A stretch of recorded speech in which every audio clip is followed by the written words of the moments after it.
Traders, welcome to what day is it? Day four? Day four of Algo Week, the marathon of all marathons involving algos. So here we go. As you know, we can't guarantee results. Products and services are for educational purposes.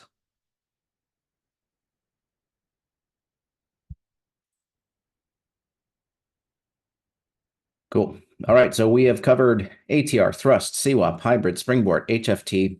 We've got two more left. Ready, set, go, VABO. Oh boy. Hear me in your dreams, like going. Now you want to really focus on, topics of discussion. We've pretty much covered everything on the list. If there's anything that you still want to cover, from obviously a non-algo specific point of view, let me know, and we'll be sure to go over it. So, what you do for historical data, you go to tools and then historical data. Tools and then historical data. Yeah. No, not coming engulfing. We just went over that one. We just released it. So, but if you need help, just reach out to us. If you have templates that you're optimizing too, by the way, guys, this is something that, while we may not have time to, optimize every single algo every single week, although we do have a team now that helps us, which is great and gives us a lot more resources. But if you are working on, let's say you're working on a template and you're going through the optimization and you're kind of hitting a wall, or you're maybe wondering, is this a good template or not? Feel free to send it to us. We'll look at it. It might take a couple days, but we'll look at it and give you some feedback. I've done that before. And then if I have the time, time permitting, I may optimize a couple of the parameters and send it back for you. So hedge funds using the algos, I don't know. I do know there are some companies that run, I don't know that I'd call it a hedge fund, but it would be like they run algos. They are a trading firm. They run a number of different algos on across the board, and they do run our algos. So that's as much as I know as far as that goes. So cool deal. All right, so let's start with ready, set, go. Bear with me one second.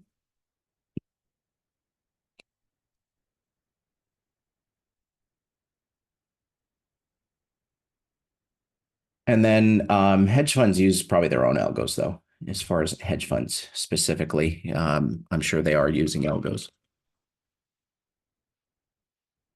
Fun fact, the platform that we're launching, Tick Blaze, was developed for hedge funds by quant traders.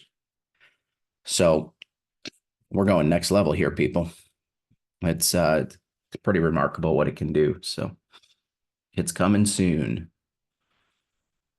So cool. So I'm just running the test on the settings for GC right now. And let's go ahead and pull up a chart and we'll start looking at it. Now this is on a 1 minute. And actually, we'll probably look at crude as well on this one. Yeah, Tick Blaze is going to be awesome. We are trying to partner with a VPS. Yes, we are working on it. Not a priority before we launch the platform, obviously, but certainly after. But we have had some talks. So obviously I did something wrong on this one. Oh, it's set to January. Hang on a second, guys. Let me fix that. Load the right template and it won't be good to go. Yeah, there we go. I ran the default settings. That's awesome. You can definitely see then. All right, so while we're waiting on the back test, let's go ahead and load it up on the GC chart. We'll go to ready, set, go. And let's load the template.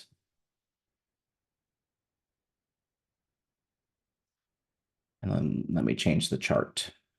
Yeah, this is going to be ready, set, go. Ready, set. Let's go here. So 280 seconds, not to be too specific or anything. Love it. Here's the back test on it. So, and then let me load my account data. Again, the best way to be able to see all your algos, go to account data, open a new account data window, and then go to strategies. And you'll see your strategies. They come up for some reason. I don't know why. And then you just click enable, and that'll enable the algo. Yes, exactly. Yeah, who knows? We've got a pretty capable team. Maybe they'll just make one for us. You never know. Jeff's like, don't you put that on me. And you give me more work. Interesting. Can you run algos without running charts? Only in TickBlaze you can. Not in Ninja, you can't. No. Yeah, you can run algos from the optimizer windows in TickBlaze. Cool. Ready, set. Here we go. So the way that ready, set works is it's closing inside the previous bar's body. That's the signal. Close inside the previous bar's body. Let's go to the part of the presentation. Springboard, HFT. Ready, set. Here we go. All right, so there's a number of different setups here. Well, different ways to trade the setup. So the main thing is that if it closes inside the previous bar's body, so we've got a down bar here. The close of this bar closes inside the body of this bar. That's the signal. Okay. You can require it to be an inside bar, meaning that bar 2, this is going to be bar 1, and this will be bar 2. Okay. If bar 2 is completely inside of bar 1, you can trade it that way and trade it at the close, or you could trade it as a breakout. Okay. Here we have going down and then closed inside the body. It is an inside bar because it's completely inside the range of the previous bar. Okay. And then it enters at the close. You can look at it both ways. Outside bar, do you want to allow them or not? In other words, bar 2 is completely outside of bar 1, but it closes inside the body of the bar. Here we see bar 1, bar 2. Bar 2 is completely outside the range of bar 1. Okay. There's the entry at the close, target, stop goes below the low. The other option that you have is to require a sweep of the highs or lows of that bar. So if this is bar 1, this is bar 2.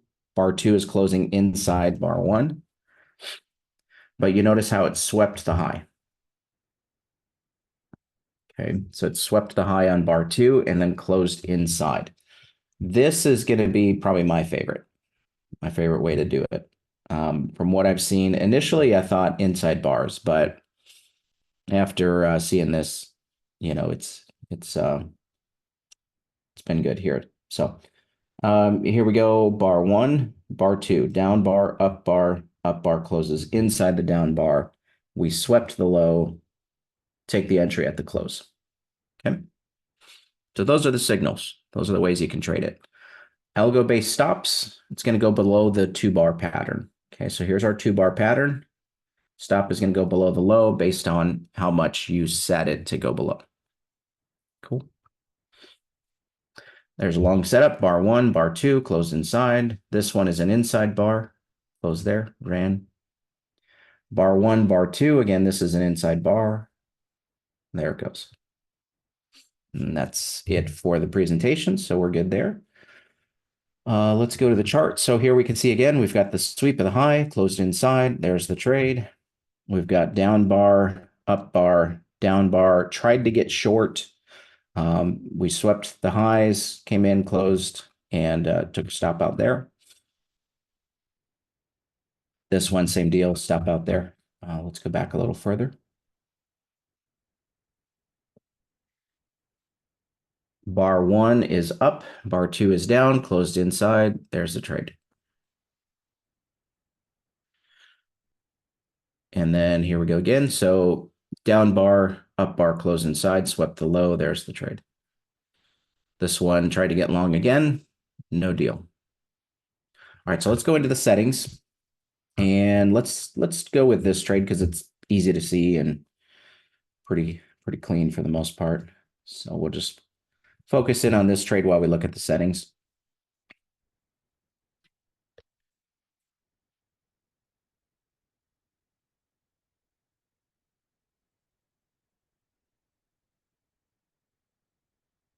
Personally, this one I prefer to trade with the trend or trade as a pure reversal. If you're going to trade it as a reversal, you probably got to manually enable it where you want it to go long. All right, so let's load the template. So we've got two types of entries. We've got bar close and intrabar.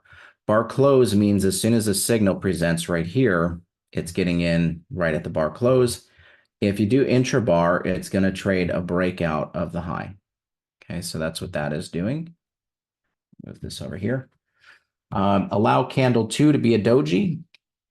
Personally, I'm not a fan of that, but we do have that as an option. So if, let's say this bar was inside of that, that would be a signal because it closed inside the previous bar. So it's just a matter of, do you want to allow that or not? Require bar 2, lower, lower, higher, high. The reason that this is a preferred method for me is because it's sweeping liquidity of the previous bar, and then it's closing inside. It's just going to give you more momentum in a lot of cases, but test it, see what works for you. But that's what that does. Equal close, meaning that if, like right here, you see how this closes at the same level, that would be a signal if you allow equal closes. Okay. Require EMA, require a exponential moving average. In other words, it has to close above the moving average to get a signal. All of these are closing above.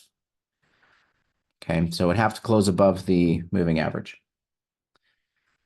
Bar close type. You have two different types of closes you can go by. You can go by inside the body, or you can go with inside the range of the candle. An example would be this right here. Okay, you've got an up bar 1, down bar 2. Bar 2 closes inside the range of bar 1, but it doesn't close inside the body. Does that matter to you? I don't know. Test it and see. Okay. Max allowable pattern range.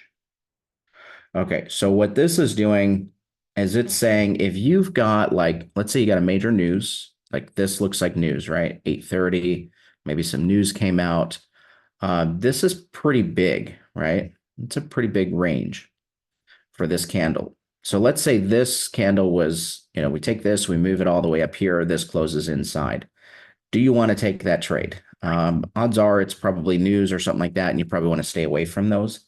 So you can block those out by using ATR or ticks, and you can max out on what the range is going to be. Okay. So what the range is going to be. So this is saying you can't have it be more than, this is an ATR 3, max allowable is 1.43. This is pretty dialed in.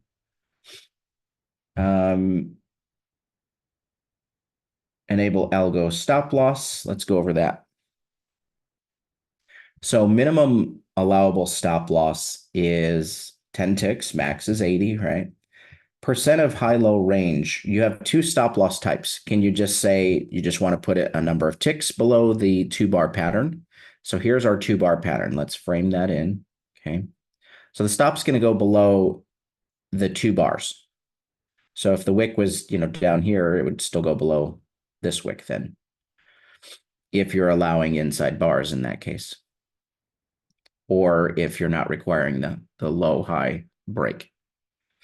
So the stop is going below, and you have a choice of ticks or percent of the range. As for me, I would probably prefer percent of the range. I would say, you know,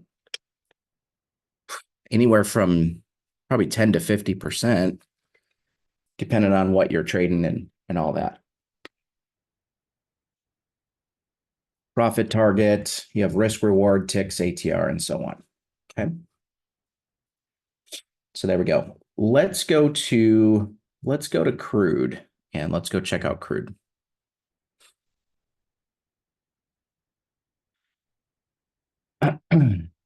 Let's go to a 3-minute on crude. Okay. I'm going to delete all my drawings.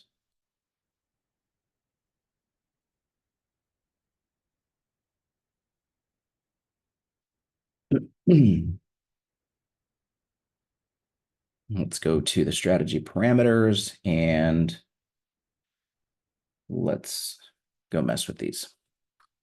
All right, so we're going to go to the top and let's give it another example. So EMA period, this is what you need to be above to go long or below to go short. Okay, so we're going to set that to a 20.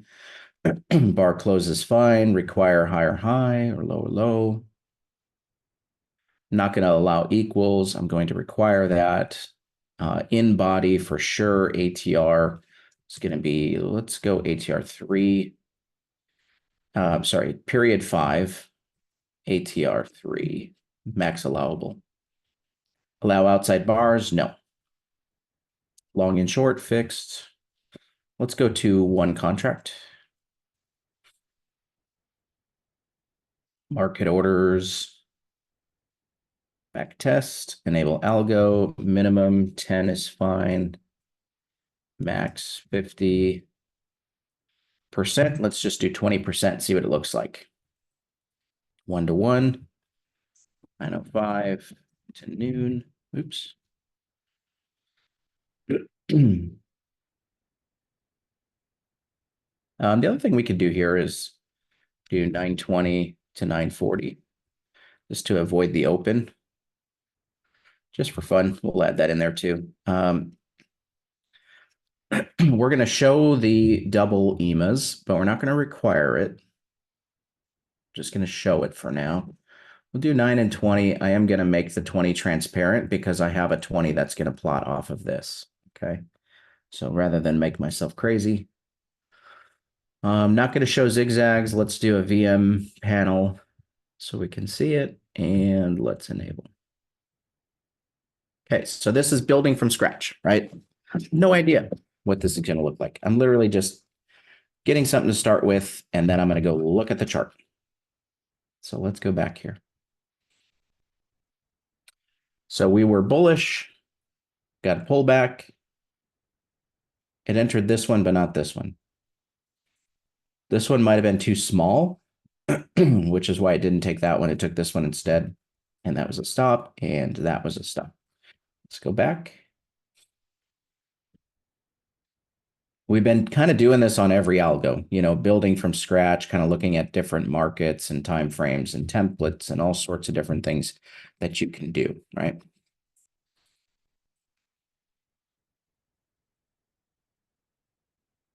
Yep, exactly. So what we're doing is I'm just choosing the settings that I assume are going to be what I would want to use with the system. So that's kind of how I'm starting with it.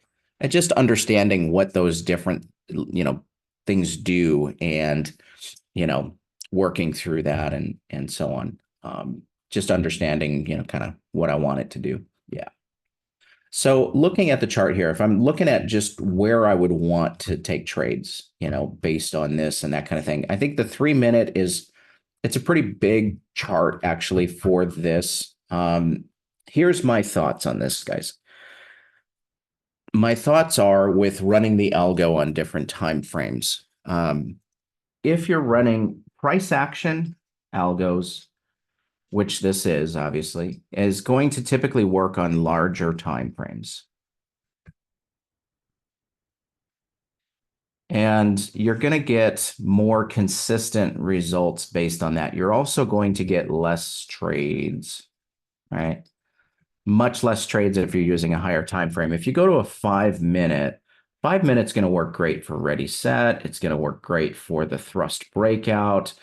A lot of those, pattern type of algos are going to work better on the 5 minute, but you're not going to get as many trades. So what do you do as an algo trader, as a day trader to get more trades? Well, you trade a basket of markets. Okay. You may trade this on GC, CL, ES, NQ. Might trade it on all of those because some days you might get one trade here. The next day you might get two trades on ES. The next day you might get a trade on crude and so on. So having a multiple of different markets that you can run it on is going to help you in that cause. So don't feel like you have to force 2 to 3 trades a day on every algo on every instrument because that's just not the case. Like you don't have to do that. So let's do this. We're going to turn off the time parameters so that I can see all the signals and just see what they look like on this time frame. Maybe this is not the chart I want to run it on. Maybe I want to run it on something else, right? So let's go in here and we're going to ignore trade time. Okay, let's do that. There we go. See, looking at this is what I was looking at actually. That's a really beautiful trade. This is like the epitome of, well, to some degree, what I want it to do. The only thing that I'm not crazy about on this is that it didn't pull back deeper into the EMAs. But what I would be looking for, if I was running this, we've got the 3 approaches, right? We've got active, which is semi-auto, and we've been going through this all week. We've got semi-active, which is kind of, going to be the daily approach where we just deploy daily. And then we've got full optimizations where our focus is more on optimizing to keep current parameters and trading it based off of the optimizations. This is going to be consistent. In theory, it's going to be more consistent over the short run. This one is going to be more consistent over the long run, right? The semi-active daily is what's my market doing today? Am I looking to go long bias or short? One thing that we teach, I'm drawing with my mouse. Let me go back to my pen. The one thing that we teach over and over and over in our gap program, among other things, is right time, right place, right direction. Okay. So if your strategy is missing something here, you're screwed. Like you need these for every good strategy. You need to know when are you getting into the trade? When are you getting in? Right place. Where are you getting in? And why? And direction, which way? Right? Which way are you going? So those are important to know. So if you're not looking at the day and going, well, we're trending to the upside, I should probably trade long. You're at the least, you're leaving money on the table. At the worst, you're taking on losses. You don't have to, right? Yeah. Yeah, I don't personally, I don't mess with walk forward testing. I just trade it, some of the other guys might, they're more the algo savants than me. I'm more of a hybrid trader. If I'm going to use an algo, I'm going to be hybrid. So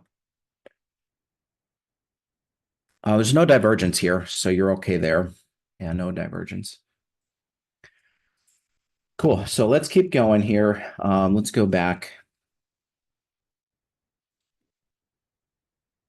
So anyway, so as I was saying, if I was going to run this like location-based deployment, daily-based deployment, or optimized deployment, there's 3 different types, right? If I'm a location-based, I'm waiting for the algo or the market to come into the EMAs.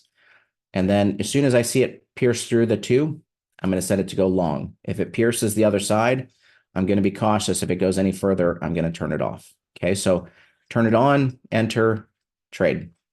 Okay, let's look at some more. You want to, if you know what you're trading, are you trading a trend or are you trading a reversal? And you say, well, that's pretty easy to decide. Well, some trades are not trends or reversals. Yeah. Yeah. Some trades are not trends or a reversal. Let's assume for a second that this was a down bar and this was an up bar. We're just going to flip the colors. Okay, we got a signal to go long here, let's say. Is that a trend? No. Is it a reversal? No. Reversals happen at the lows. So why on earth are you trading that? Why would we trade that? It's not something we would even be remotely interested in. This is a reversal to go short, but it's also a trend to go long. How do we know it's a trend? Momentum is up. We're breaking new highs. Have we made a lower high into a higher high? Sort of, right there. You can glance at it. Is it a great, trend opportunity? I don't know. Yeah, exactly. Exactly right. It's a good point is what may seem like a trend on a 3 minute is way different on a daily or hourly, right? So, and that's 100% accurate. So you can look at the higher time frame to give you the directional bias too, you know. I've been working on turning on Algo's directionally based on VWAP. Yes, I love that, TJ. Love it. Absolutely with you. Just make sure it's clean trending conditions. So let's talk about this for a second. So TJ is saying, what if I just deploy based on over and above VWAP? By the way, it's on our radar, and Jeff and I have talked about this. Above VWAP, you're taking longs. Below VWAP, you're taking shorts. Okay. What about that as an option? Yes, 100%. But don't use just the VWAP. Okay. Here's my thoughts on this. The EMAs need to be above VWAP if you're going to trade long too. Because what you don't want to happen is that your market's shooting through VWAP and your EMAs have not caught up yet and they're not above VWAP and you're trying to take longs. That's going to be one thing you want to keep in mind. The other thing is, what are you trading into? Always know, aside from time, place, direction, well, part of your place equation is what are you trading into? If you're trying to get long right here, it's not going to be pretty. Like it's just not going to work. Why? You've got resistance here, and you just swept liquidity on that to go into this resistance. You try to go long, you're going to get smacked 9 times out of 10, which is why most traders struggle because they don't look to the left to see what am I trading into. So if you're a semi-auto or you're wanting to deploy it that way, keep those things in mind. Okay, let's go back. So cool. So we've got some kind of painting the picture here a little bit. So is this a trend or a reversal? This short right here at 12:30, trend or reversal?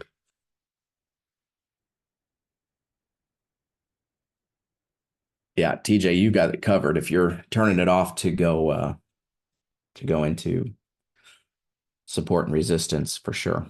Yeah, but I like the idea of above VWAP, below VWAP. It is something that we're hoping to get in as a filter some point. It's on the radar for sure. Now this would be a trend. Why would it be a trend? Because here's our move, right? Going up, going up, going up, going up, break. Okay, we broke through major levels. Now we're going down, short, short, short, pull back, short, momentum's down. So that's a trend. Okay, so when you're in this environment, you're going to look at it and say, well, do you want to trade the trend or do you want to trade the reversal? Well, what are we trading into? We're trading into the low of a trend. Do we want to do that? I don't know. Has it been tested yet? No. Should we really take this trade? Probably not. But that's a little bit more, getting more involved into the whole depths of it. But yeah, here's another one. So we've got a short. It's a trend trade. Momentum's down, structure's down. It's a trend. We're in the EMAs. You see that? See how it pulled right back into the EMAs? It's a great location, right place. So you turn it on, came into the EMAs. I'm looking for shorts, get a great short. As soon as you break the low, you turn it off. Why would you turn it off? Because you're not in the EMAs anymore. If you come back into the EMAs here, and assuming you haven't hit divergence, you turn it on again to go short. As soon as you close above the EMAs, you turn it back off. Now we're looking for longs. It's coming into the EMAs. Turn it on. It breaks. Turn it off.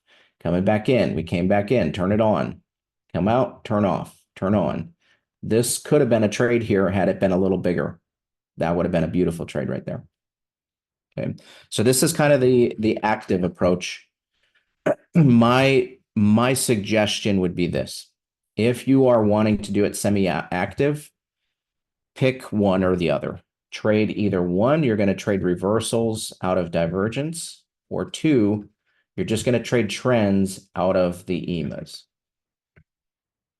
You need to be structure on your side, momentum on your side. Don't trade into divergence and don't trade into major support or resistance. Okay. Those are my suggestions for you. If you are trading reversals, you probably also want to add a location component to it, major support resistance levels, that kind of thing. Okay. So that's semi-active, right? Yes, Mark. Yes, it is a great filter. I agree 200,000%. Mark's saying VML helps immensely deciding when to take a trade. Yes, it does. Let's go back. Yeah, so this is good. So, you can use this as a signal. As coming out of the EMAs, it's great.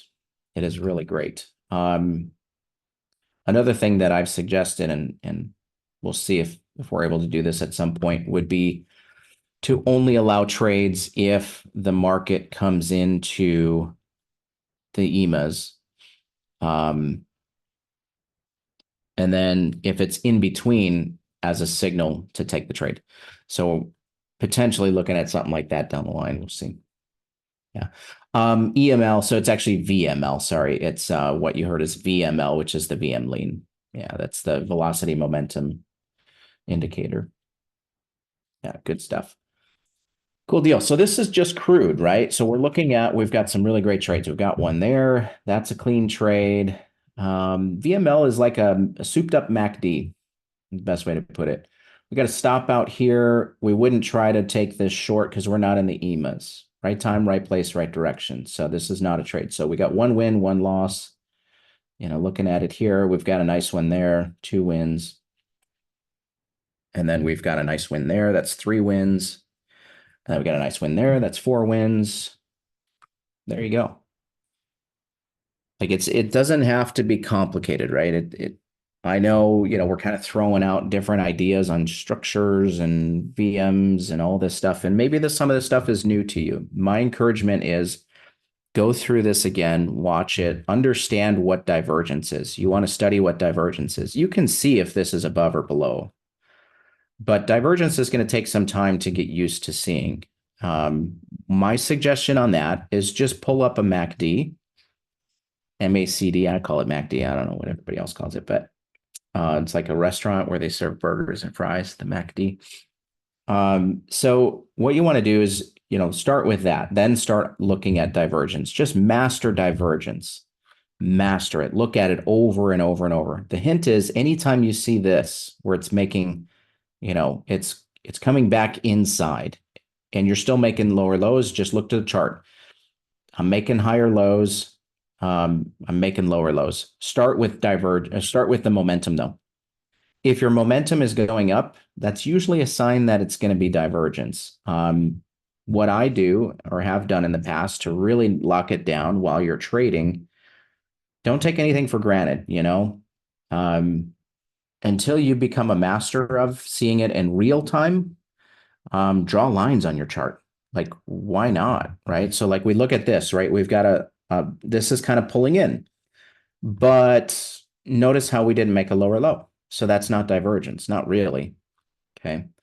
We can go back here. You see how this is starting to come down. This is the first thing I'm looking at. Now I'm looking at, okay, where do I make a higher high? Right here. See how far down that momentum is when we make that higher high? So technically, momentum is squashed. So this would not be a trade you'd even want to mess with in that case because it's fizzling out. It's also 1 o'clock in the afternoon, which is probably why it's fizzling out, but it doesn't matter. So these are different things that you can look at if you want to be more active as a trader. Let's look at another approach, which is, sort of the daily approach. Let's pull up a new chart. Let's go to crude. Does this help, guys? I mean, learning the different approaches to this, is this something that you feel like you're getting something out of? I felt like it was worth teaching. I just want to know, is this something that am I just out in the woods here on my own going, check this out, guys? And you guys are like, dude, we've checked out for days. Like you're on your own.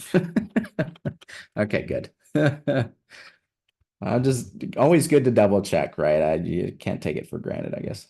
I should ask the people here. Okay, good. A lot of yeses coming in. I know you guys can't see the comments, but yes, a lot of yeses. So don't see any no's, but feel free to chime in with a no. I don't care. Not going to hurt my feelings. I don't have any. That's why. All right. Let's do our EMAs, 200. And then let's go to structure. And then 3. Cool. So higher time frame. We're coming into 9 o'clock right here. Hard right edge. Are we trending or are we oscillating? Yeah. Yeah, the market took all my feelings a long time ago. There's none left. You could, yeah, we can look at it. This is more, I'm just kind of putting things on the chart so we can look at the chart, but we can certainly look at it.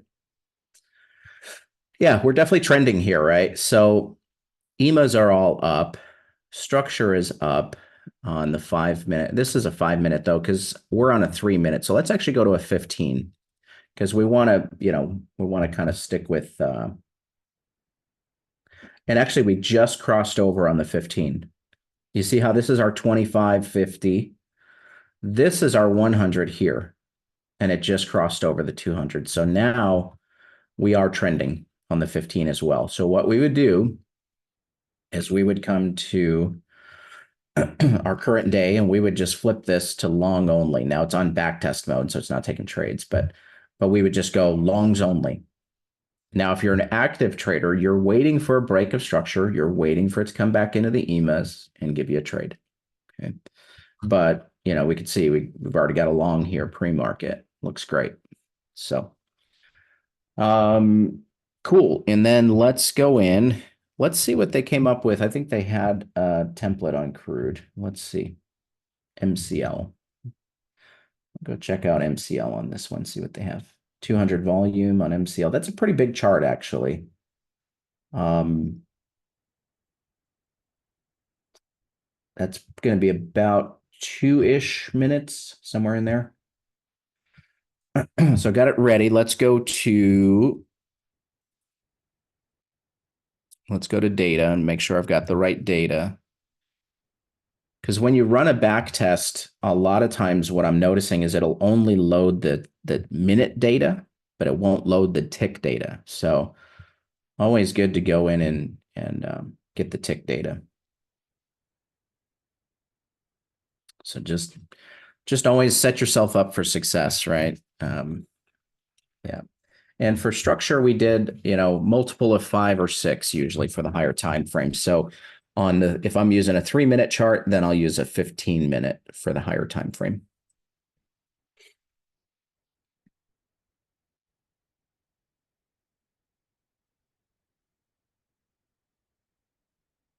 Cool. That looks good. 78 trades, 0.8 targets, 2-point profit.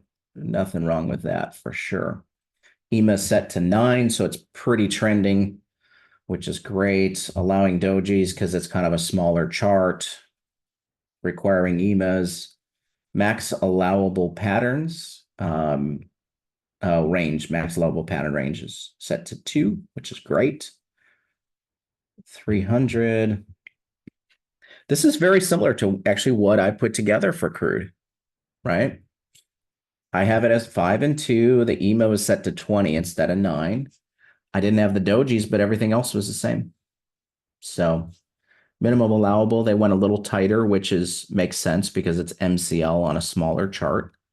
And they're blocking a bunch of times here, which you could look to pull those out if you wanted to. Yeah, it looks pretty good. MCL 200. Yeah, that's a pretty good one. I like it. So there you go. We can look at the one that we did as well and see what that looks like. Let's go to load. Let's save this. I am connected to Rhythmic when I'm loading the data. Rhythmic will let you download data intraday, which is great. Let's go ahead and save this. Yeah, we'll just call it CL Live is fine. Yeah, I mean, if I have something that is good, I will always share it. Always. But it's got to be good. If it's kind of like, if I'm not sure about it, I won't share it because I don't want to waste people's time. You guys got better things to do than to worry about if your template's good or not. For the sake of testing, I'm going to require the EMAs. I'm also going to require the histo. And we've got it on a 3-minute. We're going to go back to like early May because it's a 3-minute, so it's a bigger time frame. You're going to get less trades. And then let's go to the full size. Probably not much of a difference, but get rid of that. All right, I think I'm good. Let's just turn our times back on. And we'll leave the market open.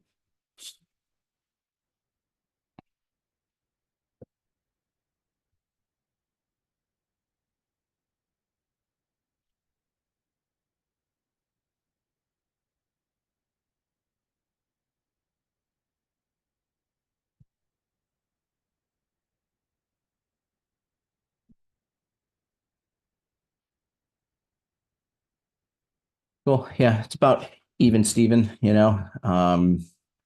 let's go to analysis. First thing I want to look at is time of day. Let's go to net profit, half hour.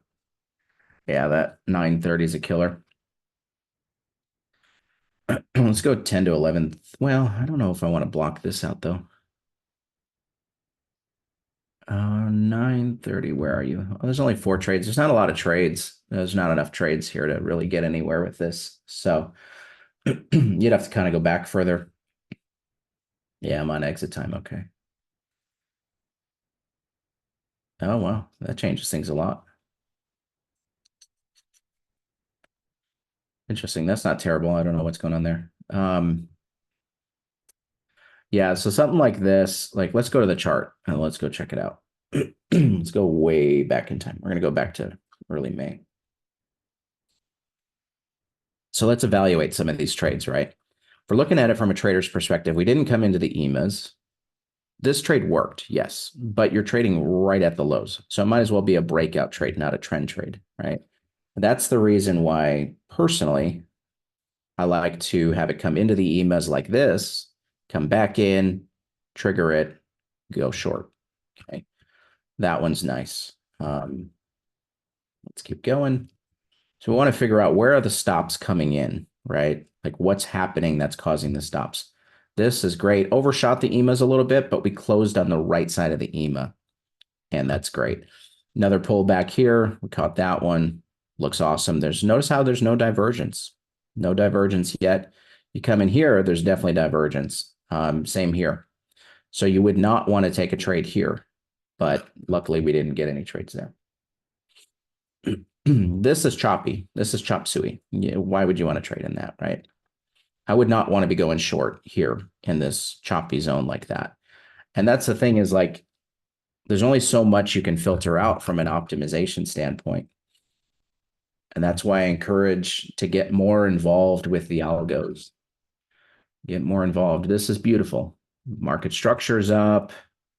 Maybe just a hint of divergence here.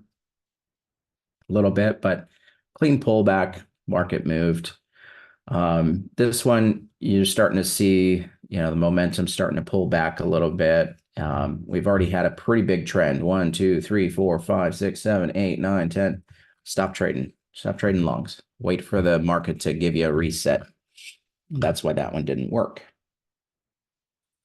We go here, no trades. Remember, this is a 3-minute. You're not going to get trades every day on a 3-minute. This one looks good. Came into the EMAs, came down.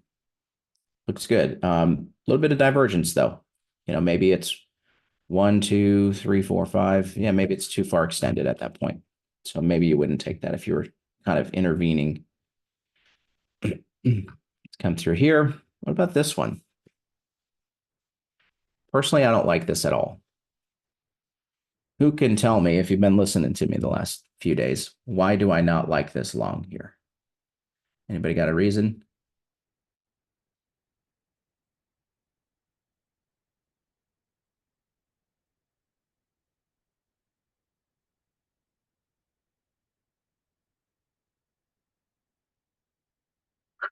Tom, love it. Chop zone.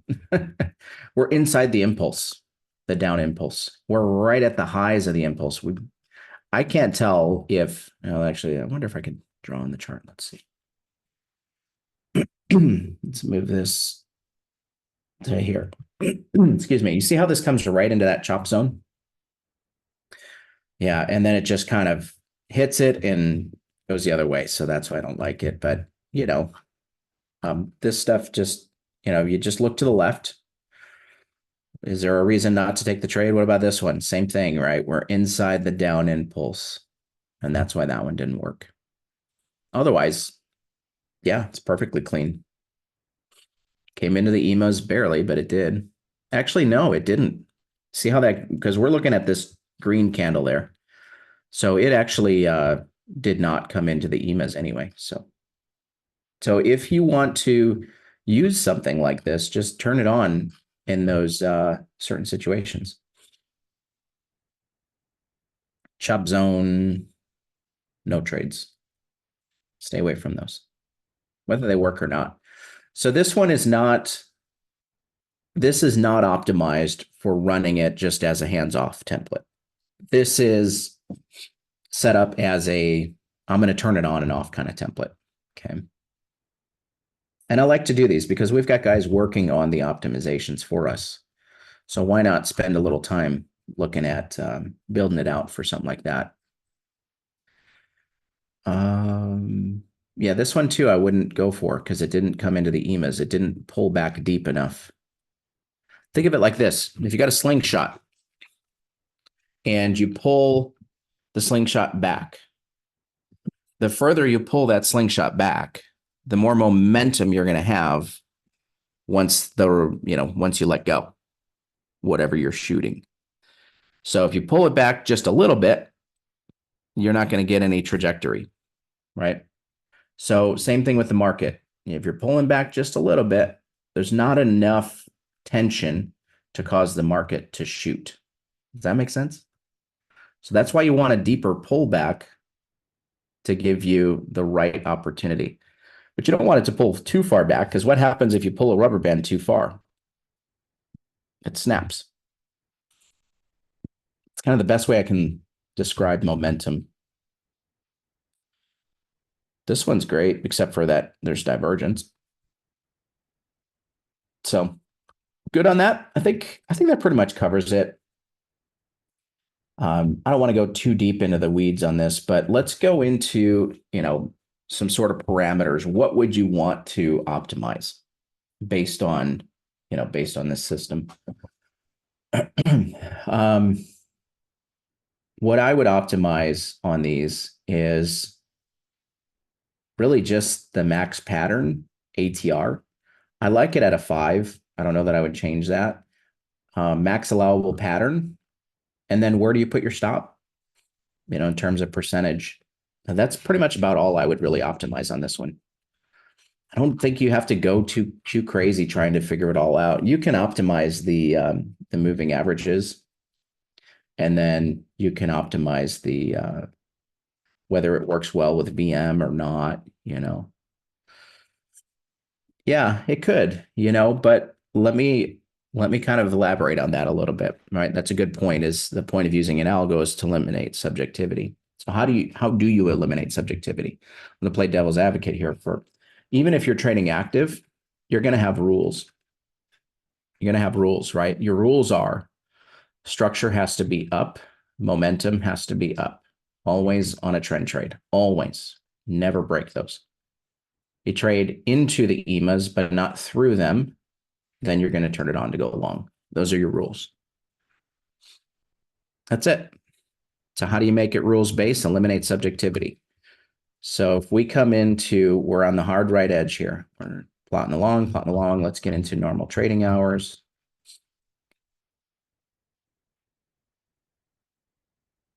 Here we go. So we're right here. EMAs are up. Is structure up? We don't have our structure stuff turned on, but no, it's not. It's down. So we're not engaging. Now we're long. EMAs are up. We're not turning it on yet. Come into the EMA, turn it on. There's the trade. Didn't work. Okay, life goes on. We're back up again. Came into the EMAs, turn it on. No trades, too small. Keep going. There it is. Came into the EMAs, you turn it on. There's your trade. Winner, winner. Structure's up, momentum's up. Okay, let's keep going. New high. Pull back into the EMA.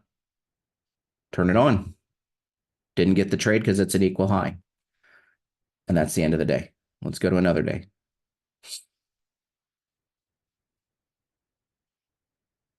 All right, so structure's up, momentum is up. Into the EMAs, turn it on. No trade, too small. Break. EMAs are down barely. They just crossed. We didn't come back into the EMAs. No trade. Let's keep going. We're down. We really haven't pulled away from the EMAs, right? Haven't pulled away yet. That's the end of the day. Let's go pick another one. Don't have to make it super complicated. Divergence is something that you can master over time. Even if you did it this way without divergence, you're going to do fine. You'll do better with divergence, knowing where to find it. But okay, so structure's up. We got bounce, bounce, break. Okay, so structure's up. Momentum just flipped to the upside. EMAs are starting to separate. Come in, fire it to go long. That one's a stop out. Go up again. Up, in the EMAs, turn it on. Momentum's up, structure's up. Those are our rules. Turn it on. No trade. It's still on because we're still hovering around the EMAs. No trade. Let's pick another day. You could probably do this on a 1 minute too. Let's look at it on a 1 minute just to see.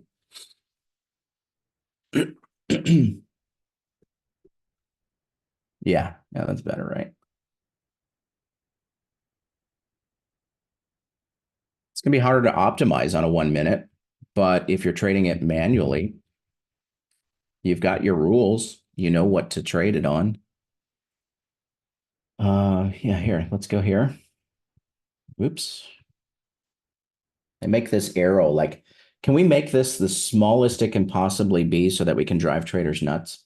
Can we do that? Let's make this arrow the smallest we can possibly make it. That'd be great. We got plenty of room to make it even smaller, man. Yeah, let's do it. Let's make it be like the smartphone where you're trying to like tap something and you're like, just tap here. No, not that. And they give you the tiny little X.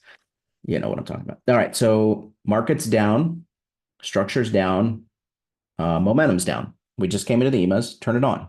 No trade. We didn't get a signal. Now we're up. turn it long, no trade. Keep going, keep going. News, pretty big news. Obviously, we're not taking that because it didn't come into the EMAs. So let's keep going. No trades. Okay, let's go back. All right, so EMAs are up. Do we have up structure?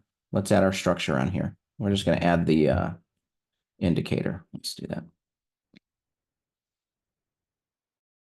Easier. This is built into the algo. I'm just going to pull this up for demonstration's sake. Structure's up because we broke through this pivot. So we're going long. Momentum's up. Wait till it pulls back. Pulled back into the EMAs. Turn it on. There's your trade. Let's keep going. Just came into the EMAs. Turn it on. Broke through. Turn it off. Wait for a new low. Momentum just crossed. Now we're going short. Pulled in. No trade. Almost pulled in, but didn't. Okay, now set it to go short. No trade. Leery to go short, though, there at the previous low, by the way. We're not really long bias just yet. And now we are. Okay. Turn it on. No trade. Let's go back another day. I'll pick a day that actually has some trades that we can go through. Let me add some days to the chart here. Oh, I didn't know that you could use the arrows left and right.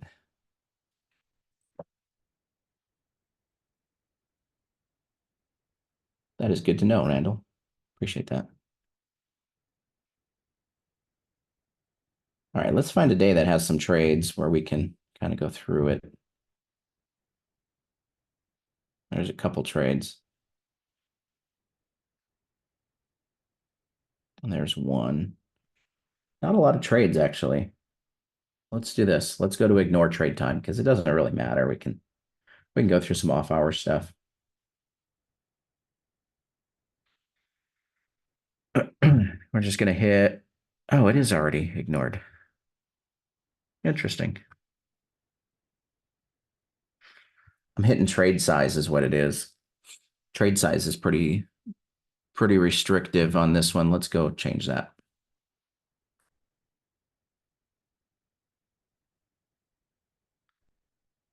Let's go down to like 7.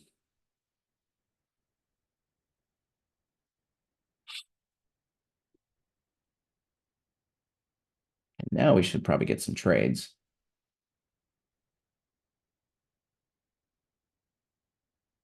Maybe. All right.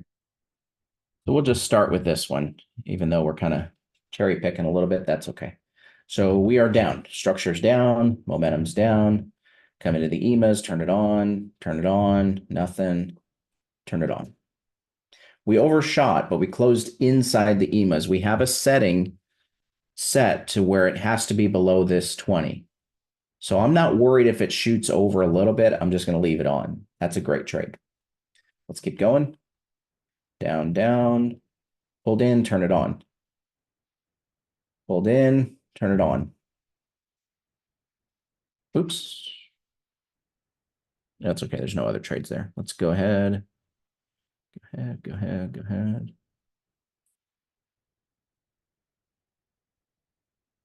Okay, let's go over to this one.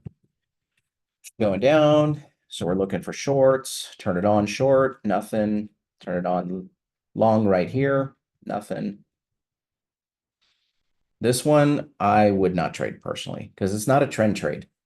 Why is it not a trend trade? Because we didn't get the trade in here off the pullback. This is where I want to trade. I want to trade back into the highs when it's chopping around like that. I'm not interested in that.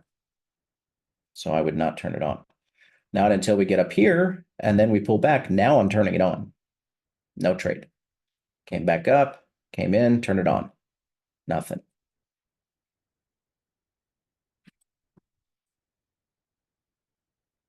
Keep going. Now we got nothing happening, nothing happening, nothing happening. Down. There we go. Now we got a trend. Hold back in, no trade. Came in, turn it on, nothing. No trades. Okay, let's go over this one. So came down, momentum's down, structure's down. EMAs are not separated. I'm not trading it. Not until I get separation in the EMAs. See how these are right on top of each other like that? You want them to have some separation. Let's look at this one. Structure's up. Momentum's barely up. We traded back into the high. We didn't get any new closes above that high. I'm not trading in that location.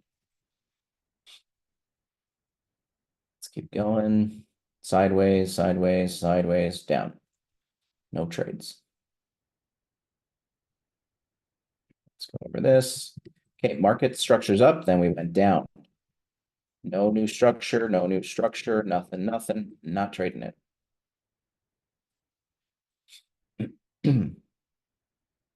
Up, turn it on, turn it on, turn it on, nothing, turn it on, squash, nothing, turn it off. Wait till you get some new movement.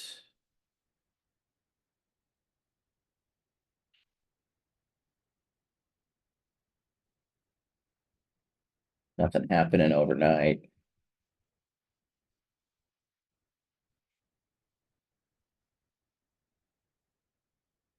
It is going to be pretty fast. Yeah, 1 minute would be pretty fast. It takes some getting used to. This I would not trade because it didn't come into the EMAs.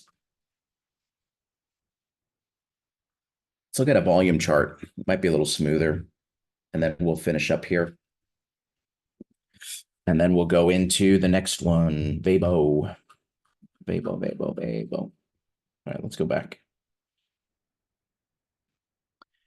So we'll just start with this one coming up, coming up, coming up.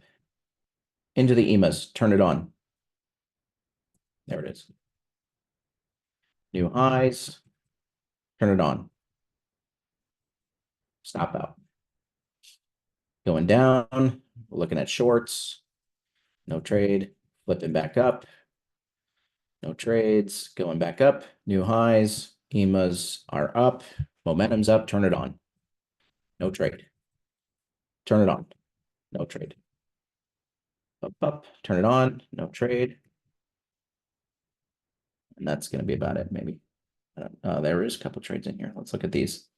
So we are bearish. Turn it on shorts. No trade. Came up. EMAs are barely crossing over. No trade. Not trading that either. We don't have any trend. It's just chopping. So there you go. So that's an idea of how you can use it, rules-based surrounding, whether or not you want to trade. Let's look at this one. Made a new high, clear divergence, clear as day. Should we trade it? Probably not. Yeah, coming down. Would it be more efficient on the shorter time frames based on optimizations? I would run it on a volume chart. Here's my thinking on minutes versus volume. Anything below 5 minute is suspect to be onto a volume basis. Anything below 3 minute, definitely volume charts only. That's my take on it. Unless it's a VABO or something like that, where it's not price action based, right? These are price action based, meaning your bars are telling the story of whether or not you're taking the trade. So anything below 5 minute, you want to start looking at volume. What's better? You can get away with a 3 minute. Anything below 3 minute, you need to go to a volume chart for price action algos. Price action algos are going to be the ready set, the engulfing, the thrust breakout, the matrix, the APS. There's a bunch of them. Anything that is price action bar pattern based, 5 minutes, 3 minutes, maybe. Anything below that, do volume. That's my preference. You don't have to do it that way, but that would be a lot easier on you. Okay. Now, these are some good trades. See how this barely crossed over. We did get the break of structure, but there was some separation there, came in. This one you could choose or not. This one made a new low, came into the EMAs, turn it on. There's the trade. So cool. Let's just take a quick 5 minute break. And then we'll come back and we'll look at the VABO. I'm excited to actually go through that one with you guys. It's going to be fun. Good stuff. Anybody have any questions on this before we move on? You guys got what you need here? Good to go. I don't like to use the pointer. Sorry, guys. I like to use the crosshairs. Yeah. I keep saying in my opinion or experience, isn't that what people are looking for? I would think so, but I can't tell anybody how to trade. I can just tell you what works for me. And everybody's going to use the algos a little bit differently, which is to be expected and encouraged for that matter. So good stuff. All right, guys, let's take 5. We'll come back at let's come back at 10:17. Be back at 10:17.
All right.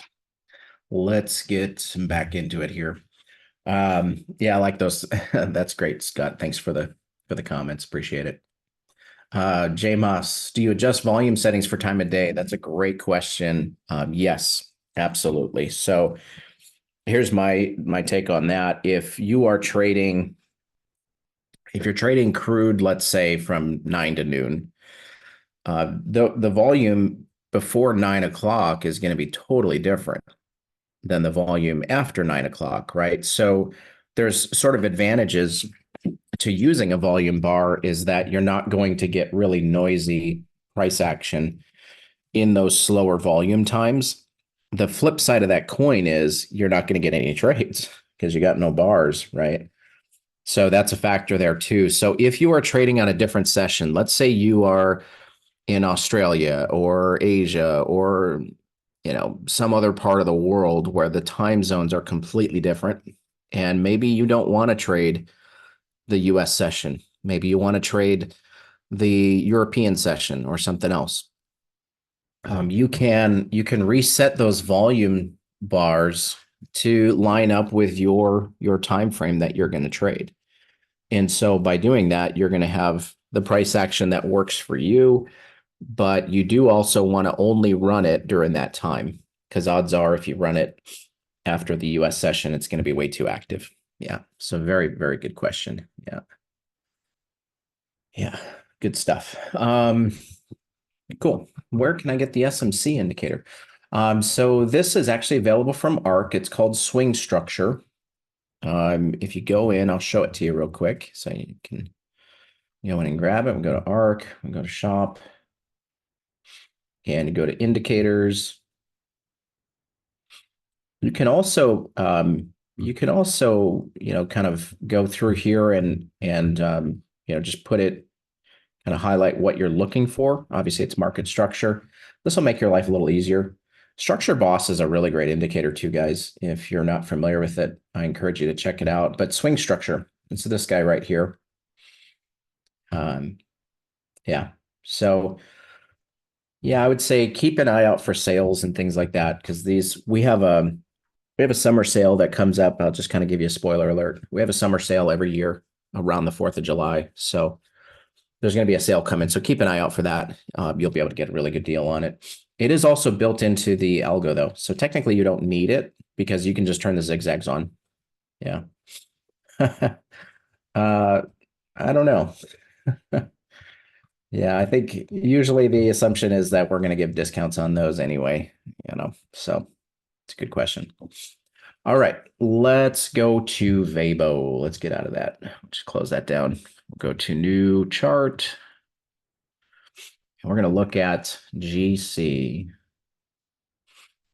And we'll go to 1 minute to start. I'll just pull that up. Where's my optimizer? Here we go. Oh, I thought this had already run, but I guess not. All right, so let's pull up the presentation again. VABO. There we go. So what is the VABO? VABO is using value area breakouts. Hence the VABO, value area breakouts. EWA integration. I'm not familiar with EWA. If you want to elaborate on that, I can definitely give you some insight there. Oh, Elliott wave. Yeah, we have a waves indicator that is using Elliott waves. Kind of more complex maybe than it needs to be, but some people love it.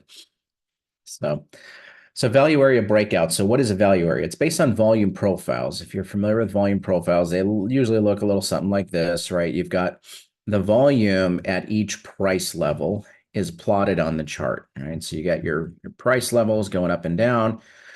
The volume is going to plot as a histogram going horizontally to demonstrate where the volume is, okay? The highest level of volume in any volume profile is called the point of control, which is labeled as POC for point of control. That's the highest level of volume. But in this volume profile, usually you'll have some levels that kind of taper off in volume, right? The largest concentration of volume in each volume profile is called the value area. The value area is typically going to be 70% is the norm of the volume profile is going to be plotted as the value area. So if we go into, I'll just pull up a trading view chart for now. Okay. So if we go in here and let's look at our 5 minutes, fine. And let's pull up a volume profile. So we're going to go in here and just go to indicators, volume profile, session volume profile. Perfect. So there's our volume profile for the day. So what you can see is you've got the point of control is right here. It's the highest level of volume. This is the volume levels at each price. Okay, so here you could clearly tell is the highest level of volume. And here's going to be the lowest level of volume, right? You've also got some shading differences. You see how this is shaded to be more colorful than the outer areas here? And that's because this is the value area. That is the value area. It's where the highest concentration of volume took place inside that volume profile. 70% of the volume is there. Anything outside of that is going to be the extreme, you know? So you have in the value area, you have value area high, value area low. If you break the value area low going down, the idea is that the market is pushing down. If you break the high, the idea is that the market is pushing up. So if we were to just draw two lines here and just say, okay, we've got the high is here and the low is here. Okay. So that's where we're at right now. Well, we just broke through the high. Now this is, this is a 5-minute chart. So this is not the kind of chart we're going to want to use, but broke the high, came right back to the point of control. It's 10:24, so pretty active time frame. But the idea is that if it breaks the high, you can get a scalp and trade that. I wonder if I can do range bars. Let me see. Some of the stuff they won't give me because I didn't pay them enough money. So, you know how that goes. Cool. So this is a 10 range, and here we can see this is changing as the candles plot, right? So there's our high. There's our low. So if we were to break the low, we would get a trade in there. Can I make this candlestick? No, I can't do a 10 range with candlesticks. Is that weird to anybody else? Hollow candles? No. Okay, whatever. If only there was a company out there that was developing a new platform that would let you do just about anything. I can't wait. Anyway, you get the idea there. So that's what value area is. Okay. So really what you're doing is as soon as the market closes above the value area high, you take a long. If it closes below the value area low, take a short. Okay. That's how the algo works. That's the signal. There's two stop type. Well, there's several different stop types you could use. There's distant value area, point of control, and there's also the current value area level. So let's go through these. So the most common is going to be the point of control. So if your trade is coming in here because you closed above the value area, then your trade entry is here. Your stop, you want to put the stop below the POC. The reason that you want to put it below the POC is because you want the POC acts as a magnet because that's high volume. That is where the market is in balance. The market always wants to be in balance in order to facilitate the buying and selling of the market. It has to be in balance. Otherwise, if it's not in balance, if it's too high, there's no buyers. If it's too low, there's no sellers. So it has to be in balance. So the point of control is the level that took on the most trades. So that is the balance of the market. So think of it like a magnet. It's going to pull it back in. So you want it to be below that point of control because odds are market could come right back into the point of control like we just saw. Okay. So that's the most probably the most common, I would say. You can also set it as the far value area. So if you're trading long, stop would go at the value area low. You can use negative numbers in terms of the buffer. We're going to look at that. So this would be value area low plus 0 is going to be right at the value area low. If you were to do value area and you put a 5 here, that means that it's going to be 5 ticks below the value area low. If you use a -5, that means it's going to be 5 ticks above the value area low. Okay, so you have some options there. You can also use the current value area level as your stop placement. A little bit different, but you can do it that way. And in this case, you're definitely going to want to, you can't use a negative number because that's going to put you above your entry, which would be weird. But you could do, 20 ticks below the value area and just do it that way. So it's up to you how you want to do that. An example of a trade. Okay, there's our close above value area high. Notice how the value area high moves every bar. It's developing as we go. Okay. Close above, take the trade. Stop goes below the point of control.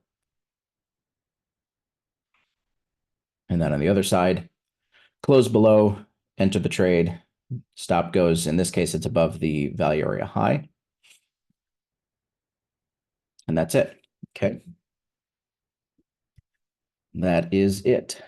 So, whoops. So this is one of my personal favorite algos based on the stuff that we've developed.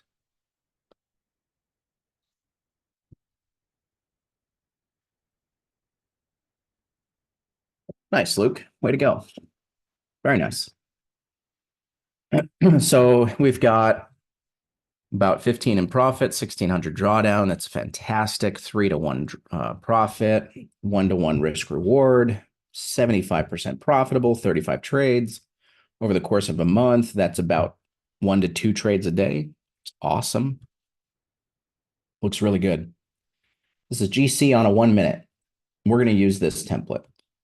Let's see, minutes per volume profile is set to 12, which is interesting. Recalcs 1 minute, 70 value, minimum bars, 5 is great. We'll go through the settings here in a second. I just want to look at these numbers here.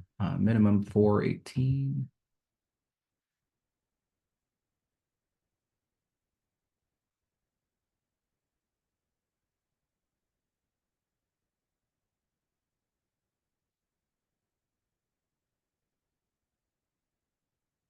Minimum stop 10, point of control +4. Love it.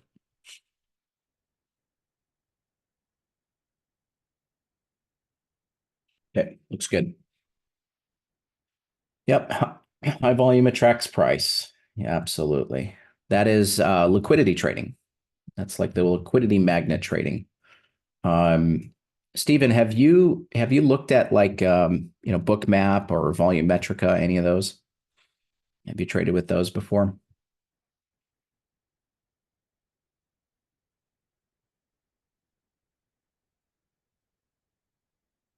Let's load the right algo first off.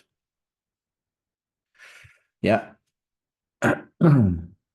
Worth checking out. If you're using volume as a basis of taking trades, you should look at Volumetrica. It's a little less expensive. The guys over there are great, and they've got a really solid setup there. But it shows you the limit orders liquidity in the market, and it'll show you a heat map based on where a large portion of those orders are at. It's really cool. So yeah, definitely check them out. Let's do Algo Week GC. Yeah. Yeah, the liquidity can disappear because keep in mind they can pull those orders, right? And the orders can get pulled and then they can just jump in the other direction.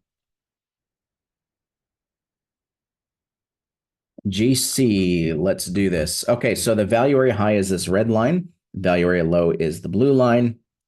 Point of control is the yellow line. Okay. I'm going to zoom in as much as I can so that we can kind of see these a little better. Okay. So there we go. So here we are. So this is where the value, where the volume profile started. It's kind of this, it's a faint gray line, which you probably can't see on your end, but the less obnoxious, the better, I think. I don't want lines all over my chart, but so that looks good. So the vol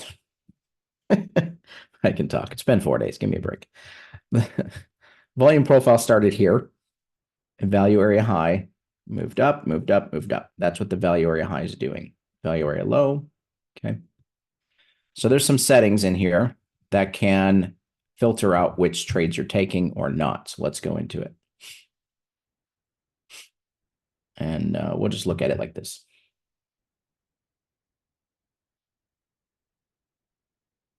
Load GC. All right, so 12 minutes per volume profile. What this is saying is that every 12 minutes, you're going to get a new volume profile. Now, that might sound like a weird number, and it is. But at the same token, you could take 1 hour. 1 hour divided by 5 is 12. So you're breaking an hour into 5 volume profiles. So I'm not against it. I think it makes sense. So 12 minutes. So every 12 minutes, it's resetting the profile. Why would we do that? Because then we're not trading based on the daily profile, which everybody can see. There's no edge to that. Maybe a little bit of an edge, but it's not as much of an edge as having these volume profiles reset. Okay. I have two strategies, because if we look at this, you see how everything's grayed out and you can't really see it too well. So I just load it again. It's not enabled, but it'll give us a chance to be able to see all the settings. So 12 minutes, it's recalculating every minute. So that means every minute it's recalculating the value area high, value area low, the point of control. Okay. Value area is set to 70%, which is the norm. Minimum bars before signal. What that means is, how many bars do we need in the volume profile before we can trade that volume profile? The reason we do that is you don't want to trade the first bar on a new volume profile because there's no value area developed yet. There's only 1 bar of volume. Do you want to trade based on 1 bar of volume? No.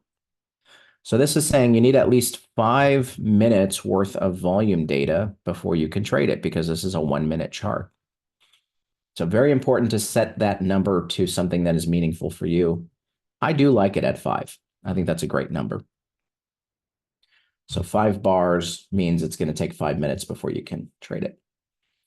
Minimum value area distance in ticks. What this is saying is that this bar has to close at least 4 ticks above the value area high, but it cannot close more than 18 ticks above the value area high. Why would we do that? Well, you don't want to just close, trade right at the value area maybe, but you also don't want to trade, if the value area, let's say, is down here and you're closing way up here, that trade's over with. We missed it, and that's okay. So you want to avoid those trades. Max signals per value area. This is great because if you get in here, you may not want to get in again going short on the other side of the value area. So I prefer this at one signal per value area as well. Freeze value area plots. What that's doing is it's freezing this each bar. Otherwise, what's going to happen is it's just going to move a horizontal line, and you won't be able to see the backdated back history. If you're trading it live, you may want to turn that off. If you're back testing, you probably want to freeze them for sure. Minimum closes inside the value area. Well, what if you've got the profile starts here? You've got 5 bars in, but every one of these bars closed above the value area. And you get to the 5th bar and it's like, oh, there's my signal. I'm in. But every other bar closed above the value area too. So what this is saying is that you at least have to have 2 of those 5 bars or more have to close inside the value area. There's 1, there's 2, right? So that's what that's doing. Now, these are all important for the system. Everything else is the same as far as that goes. Minimum, maximum, right? Stop loss type. We looked at these, and we've got POC +4, which I think is, again, it's great. What are the white and blue? Those are two EMAs, 9 and 20, I think. Let's see. Where are they? Yeah, 9 and 20. Alpha and Springboard look identical. They're totally different. Personally, I would probably prefer the Springboard, but all right. So yeah, so that's fine. So those are the settings. That's what everything's doing. And we can look at it. So there's the trade, and then we, came in here. There's our new volume profile. Came down. There's our close below. It enters. There's the short, and there's the target. And then there's a new profile, no trades, new profile, and that's it. So today there's 2 wins and a stop out. So pretty cool. I like this on a 1 minute. There was a question, can you use a Renko bar? Yes, you can. Absolutely. Let's look at it. Let's do this. I'm going to go ahead and just kind of smooth out some of these numbers a little bit. We're going to let's go to 15 by 4. It's fine.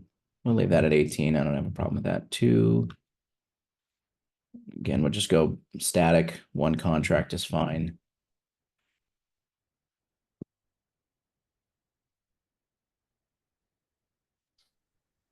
To be clear, though, if you're using a non-time based bar type, the profiles are still going to update on a minute basis. So Yes. if you have a really small fractal, there might be several bars before you get another value area high, low, and point of control. Mm-hmm. This is correct. And exit at any time, don't care.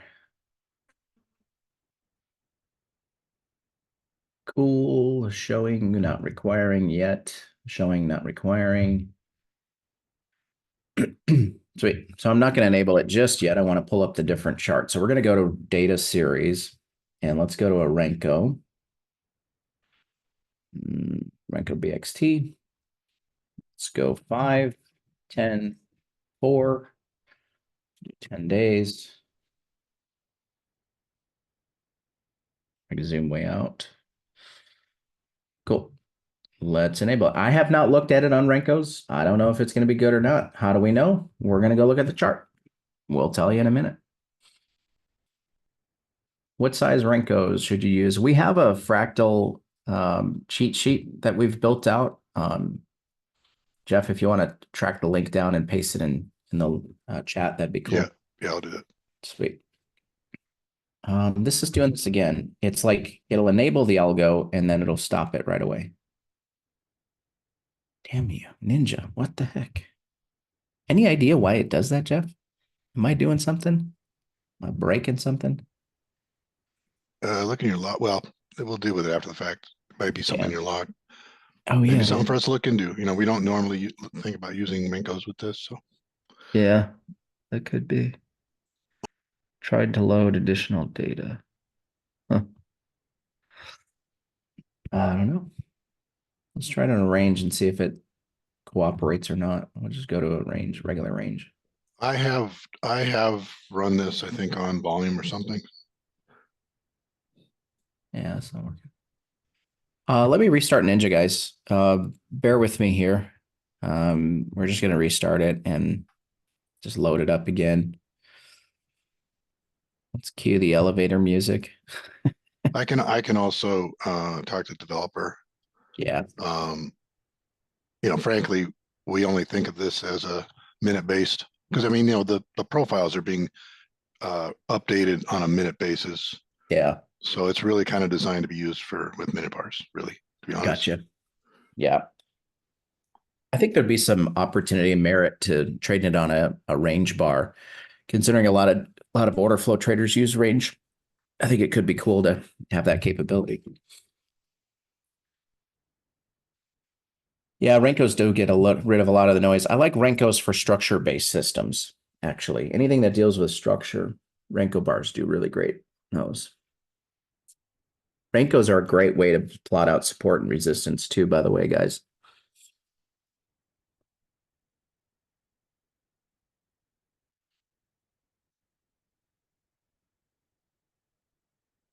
All right, so reloading Ninja takes a little bit.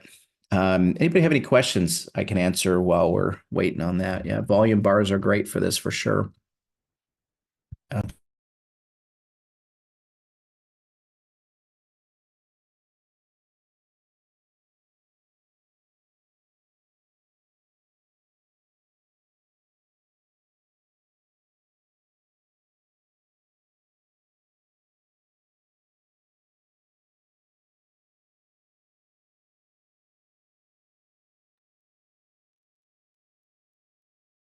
Any difference running analyzer with data?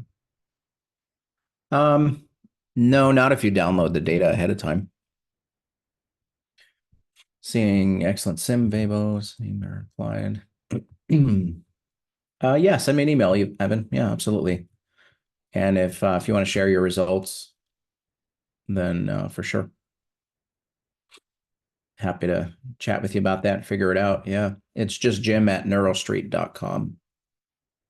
If I picked one algo, which would you go for? Me personally, I would go with VABO because it lines up with what I like to trade. It's something that I don't trade manually. So therefore, I feel like it could enhance what I'm already doing. So that's a good one, but there's tons of good ones. It's just a matter of what you're looking for. It's like different flavors of ice cream, you know. Some traders like different things. Everybody's got a different preference. So let's go to a new chart.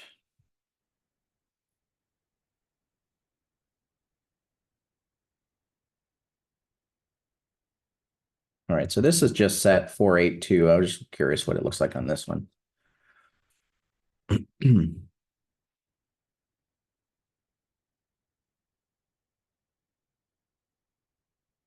Let's start with the other one. Actually, let's build it from scratch.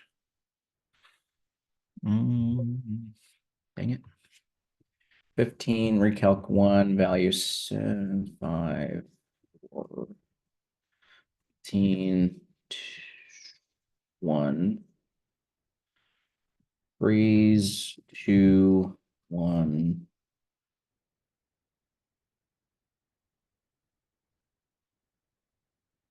Let's go up to 8 or 10 rather. Near stop loss POC +4.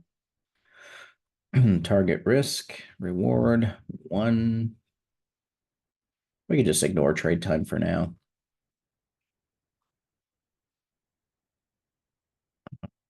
Show.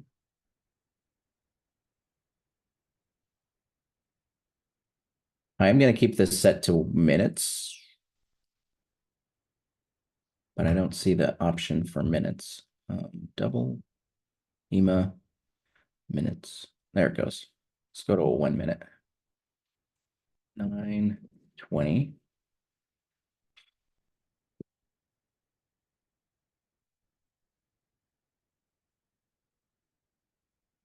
Okay. And then let me connect to data again. All right, so we got some questions coming through. Let's see, which below is your chart? What is below your chart? Oh, that's the VM lean. It's a velocity momentum indicator similar to a MACD. It's really a great system for momentum and divergence. What if you want to set and forget? VABO, VABO, VABO, set it and forget it. CWAP is great too. What indicators are on the lower panel? That's the same one. I like engulfing since I don't have any candlestick entries. That's great. Good point. Engulfing is a good one. Engulfing is great out of areas of interest too. When's the next algo being released? I can tell you. It's always just around the corner. Feels like every day. Actually, maybe I can't tell you. It's like July 9th or 11th, something like that. Yeah, July 9. Yep. July 9th. There you go. Which one works best for order flow and divergence? I would say VABO is going to work great with what you're doing. But if you're using divergence, then you're probably using a reverse type. Honestly, volume divergence algo is great for that. Or you could use the HFT and use the flush reversal signal coming out of divergence. Engulfing's up 1,000 today. Love it. All indicators you use mainly are developed by you guys. Yes, all of them. Yeah, I don't use anything outside. All right, let's see if this loads. Okay, and then yeah.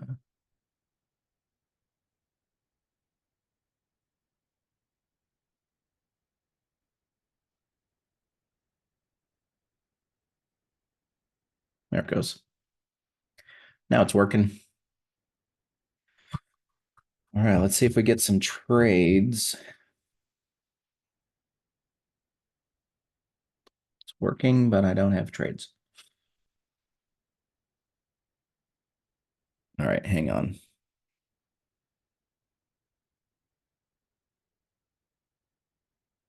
First thing I'm going to do is disable minutes 15, recalc 1, value 7. Let me just check all the settings. We'll just open it way up, maybe. Well, hold on.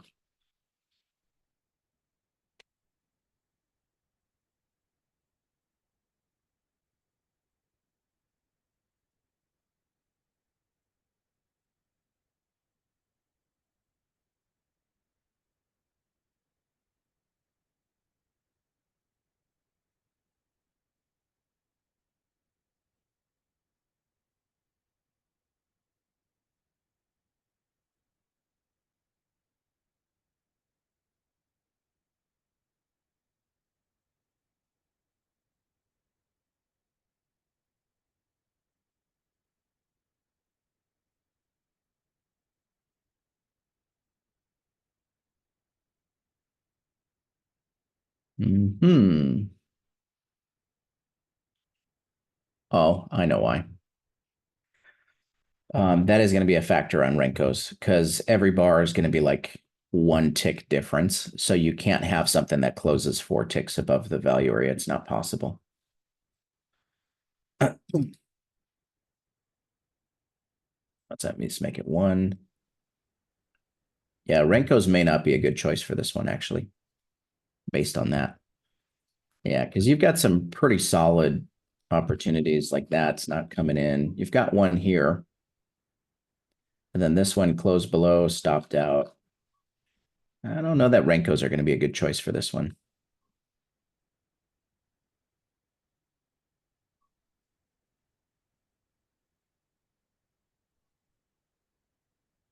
Yeah, that's going to be too tough. Let's go to a range bar.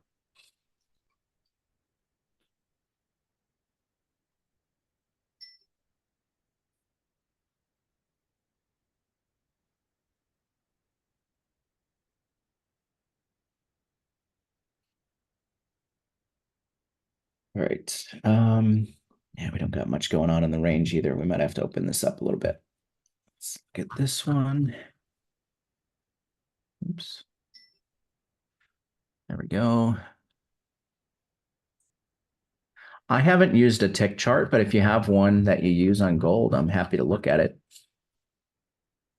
I've never really gotten into using tick charts, but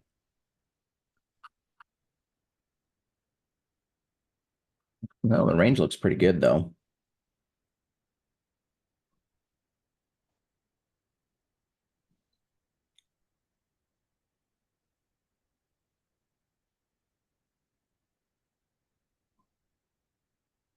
Interesting. I think there was one that I had on gold from not too long ago. Let me see if I can pull up that template.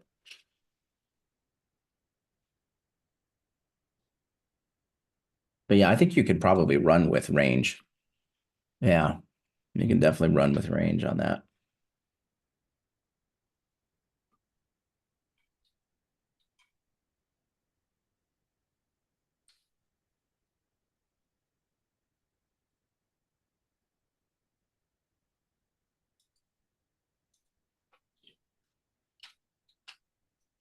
Might have been this one.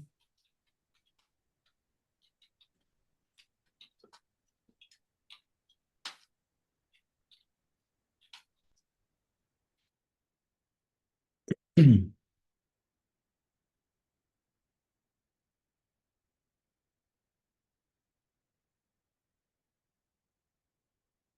I've got, what do I have on this? POC +4. Yeah.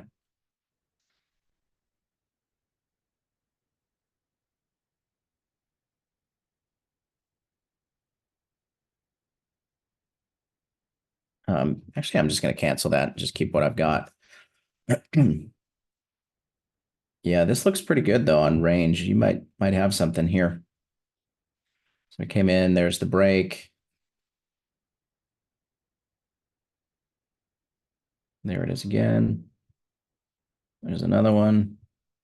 Stop, stop, stop, stop. No, it needs work. Needs work. Wouldn't let me turn it off, kept clicking. I haven't heard of that. Sometimes the orders will get frozen up in the brokerage side. I have seen that before. So you got to restart Ninja if that ever happens. But no, that's a random one-off. That doesn't happen very often, but could be on the brokerage side. So 144 tick, huh? Let's go check it out.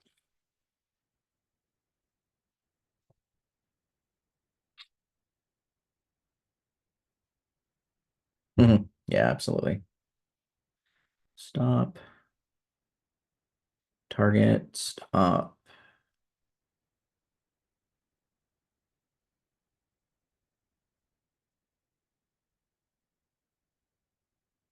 Yeah. There's the way that I do it is kind of looking at the range average for like a 1 minute bar. Let's check this out on volume. Let's see what the volume should be actually. Let's go to fractal. GC volume 250.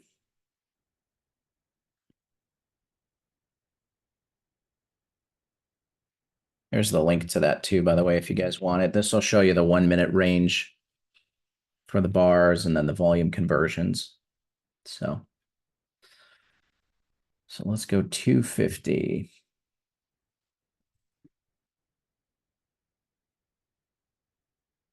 Yeah.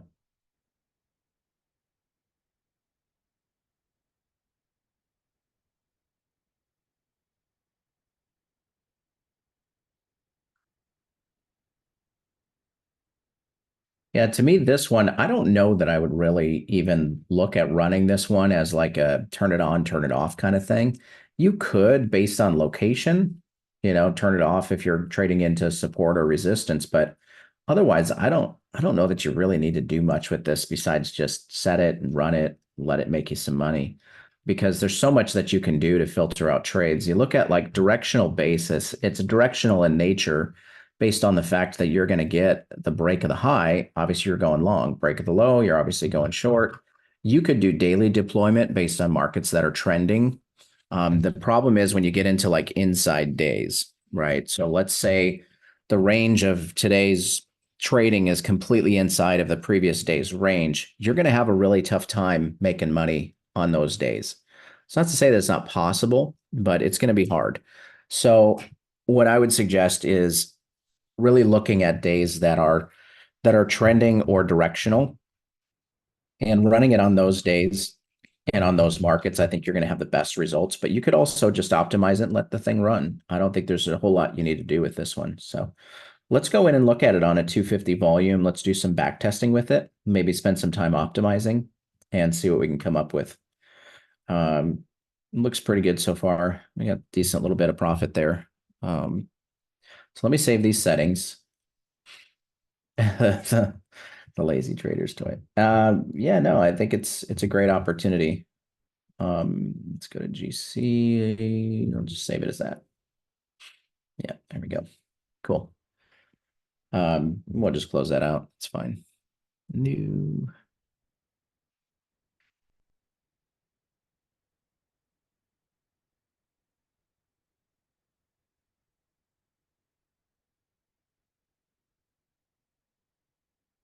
Waiting, waiting.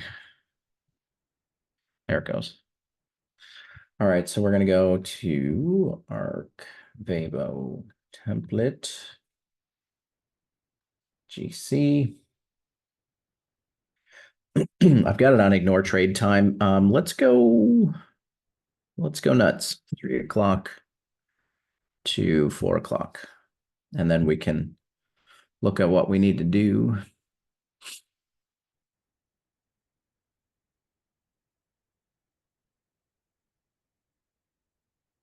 I'm not even going to show the moving averages. Frankly, I don't need them. VM either. I mean, it's directional based on volume. So I don't think you really need many directional filters with this one. Let's go back like 4 weeks.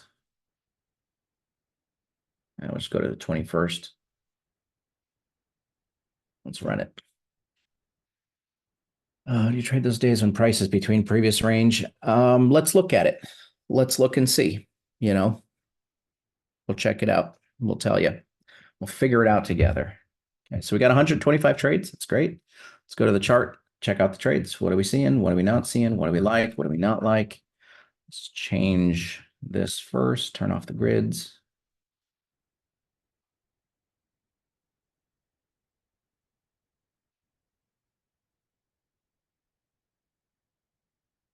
Let me turn on the stripes just so I can see a little better where the trades are. It's kind of a lot of little stuff all over the chart. It's kind of noisy, so. All right. Okay, so let's look at these. We've got market came up, broke, value area high, stopped out.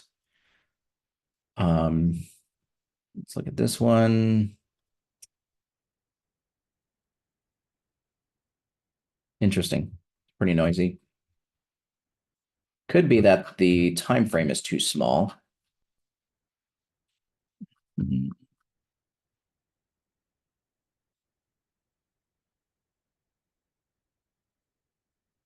You've got this 830 that's kind of causing chaos. Whoops. Looks good. That one's pretty tight range. We could look at making the minimum allowable higher. Let's bump it up to 8, see what that looks like.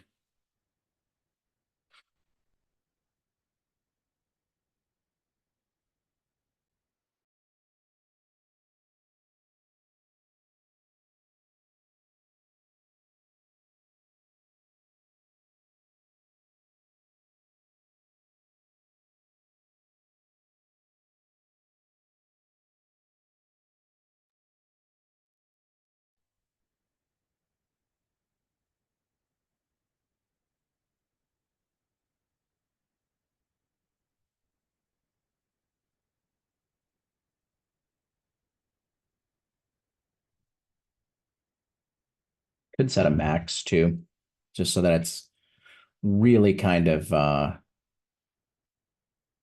dialed in.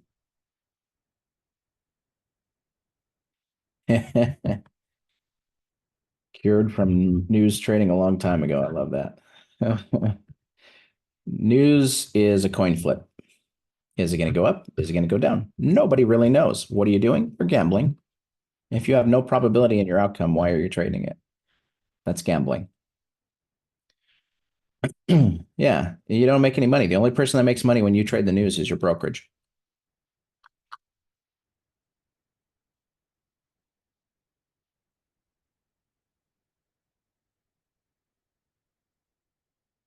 So again, what I'm looking at here is entry location. Do I like the location or not? Do I like where the stop's at? Do I like where the target's at? That kind of thing.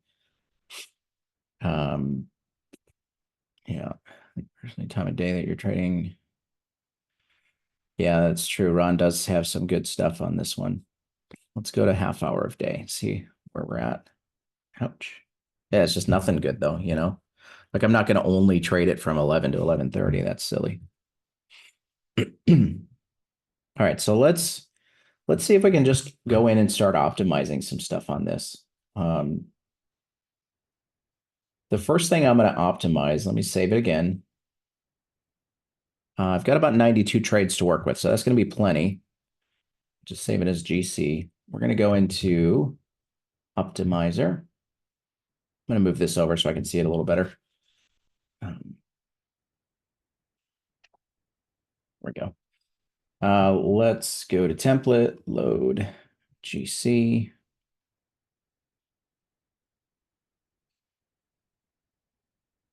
All right, yeah, now everything carried over. Make this real big so I can see everything.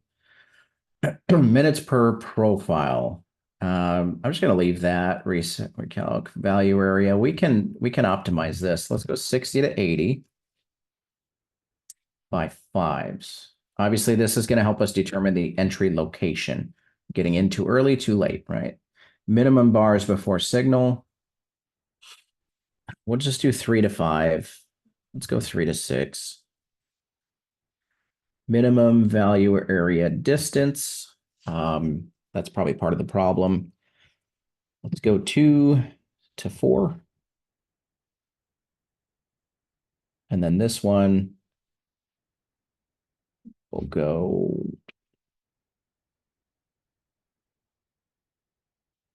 10 to 20 by twos.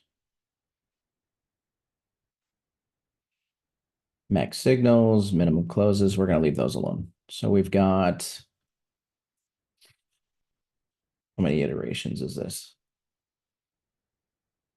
Let's see how fast it goes. I might have to abort. 360 is kind of a lot.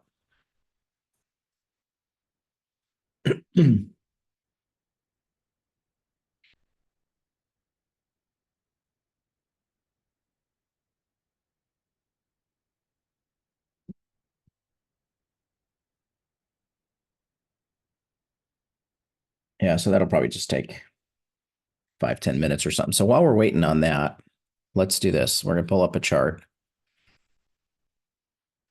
And let's take a look at some things. GC.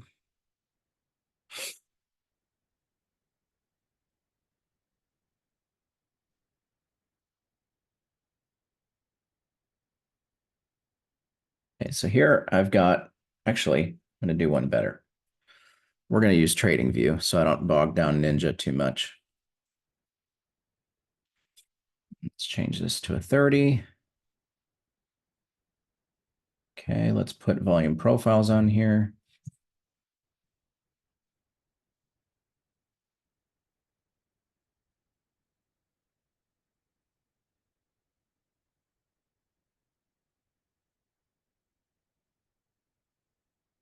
Let's go to GC. There we go. Okay, so if we look at today, are we trading inside the previous day's range or outside of the previous day's range? We are trading outside as of this morning, right?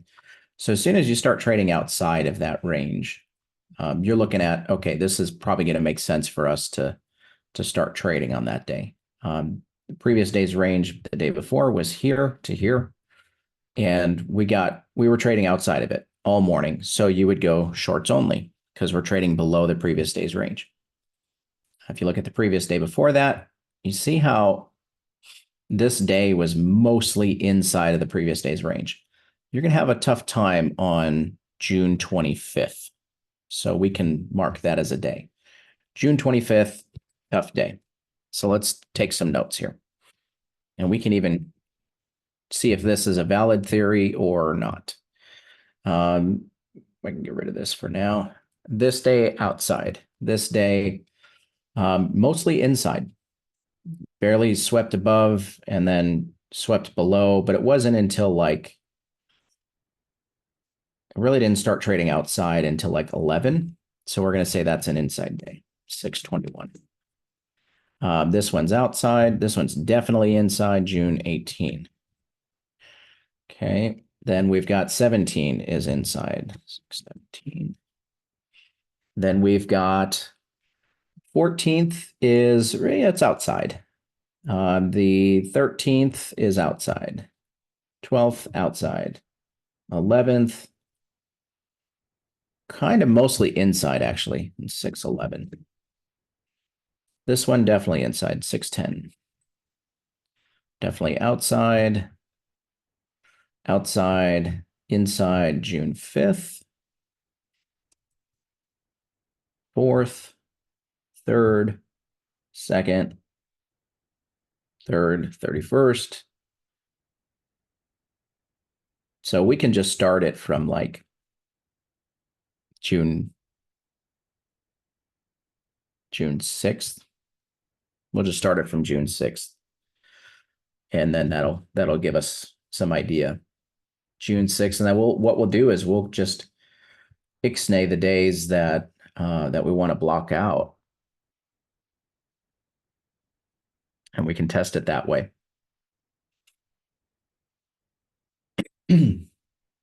Which markets work best with VABO? Any market that has volume. The most fun I've ever had answering a question. Clearly, I'm way too amused. Yeah, any market's going to do well with this. It's volume, volume's volume. Futures markets.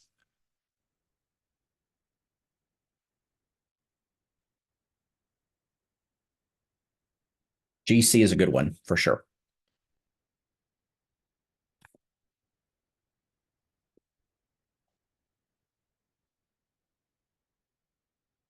I got a few minutes left. Let me see if I can pull up a chart while it's doing this.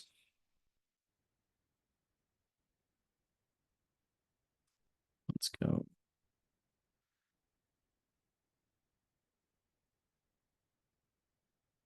Now we'll just do a 1 minute. That's fine. Let's go from custom range.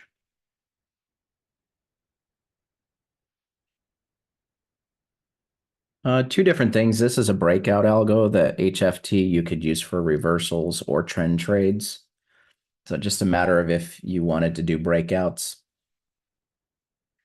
Let's go 6 through today. That was good. Yeah, it was really good, Frank. Thanks for asking. I give it about a 4.25, 4.5 rating out of 5. That's pretty good. It's solid. It wasn't like the best thing I've ever had, but not quite as good as I was hoping for. You know, I'm always going for 5 out of 5, but yeah, it turned out good. It's definitely drinkable. Clean, true to style. Would have liked to have a little bit more of the fruity type of hoppy flavors, but I ran out of the hops. The store that I got my hops from, they ran out of the ones I was looking for. So I had to substitute some, and it wasn't ideal, but we made it work. Yeah, it turned out pretty good.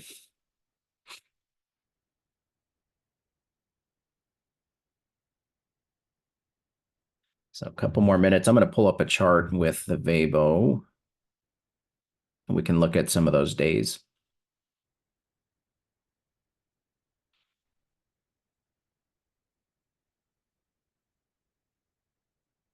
Yeah. If you're doing reversals with divergence, then HFT is a great option. Engulfing is a good one. Springboard. Ready, set. Any of those.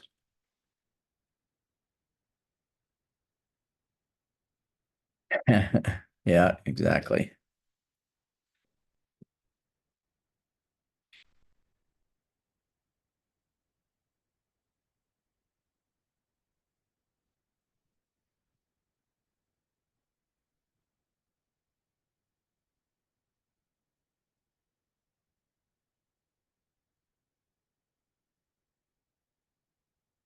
So the chart's trying to calculate everything. There's a lot of chaos going on. Here we go.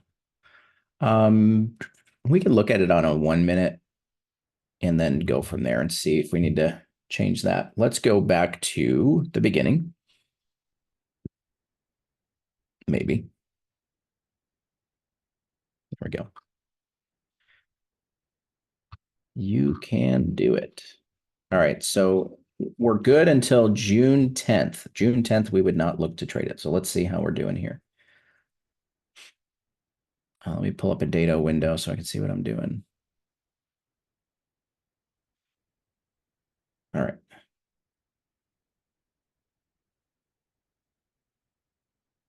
So day one. Now, odds are we're probably not trading it until later in the session, but we just wanted to see the data.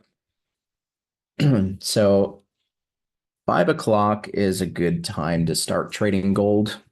Some traders traded on the European session earlier as well, but I think 5 o'clock, 6 o'clock, somewhere in there is good. So we got one win, one stop, another stop, pretty choppy, but then we break the lows and we get another win. So we break even, down, up, break even.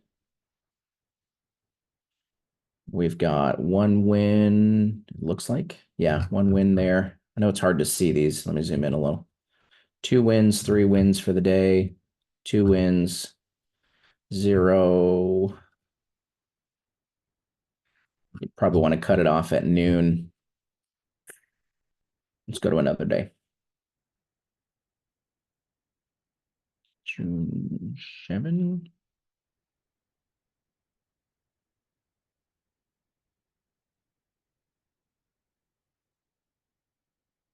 All right, so clearly this is not the chart that we want to run this on, right? Like we put in all these different parameters and we're just not getting anything good here. That said, let's go look at the time of day before we do anything. There's just not a lot of trades actually.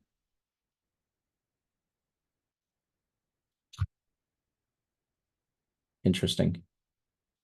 Let's go to net profit too. Not that any of these are good either way, but so we'll lock this in at 70. Let's go to a 1 minute. Just stay away from the volume for now. Let's make our life simple. Let's go to minute.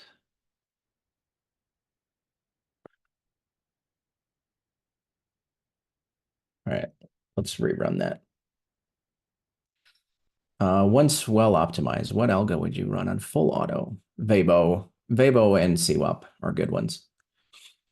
You could do that with any of them, but I think those would be my top 2 picks personally. What am I going to do with all my screens and charts? I mean, you just if you don't already have 4 screens, then what are you doing? Does candle size have something to do with it? Could be. I don't know. All right, let's go to the next day. So right around 5 o'clock, win, loss, that's even, down 1, even, up 1, even, up 1. Just thinking you can do it.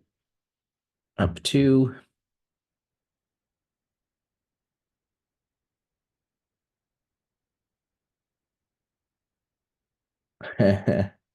Six is probably enough. You got more than 6, then we're just going to start calling you Jeff. Up 3.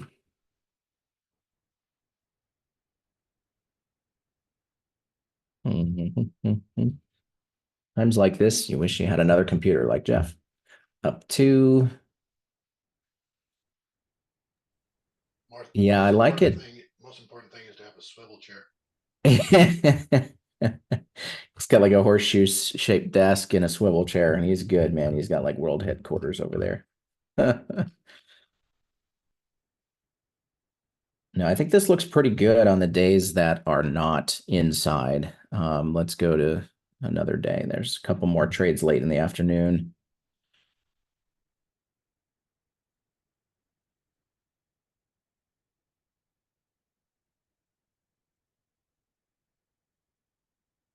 Thanks for your patience, guys. Some of this stuff just takes time, and this is kind of real life application. It's meant to be deep dive. We're not trying to rush through it by any means, but some of this stuff takes longer than other things. So appreciate the patience.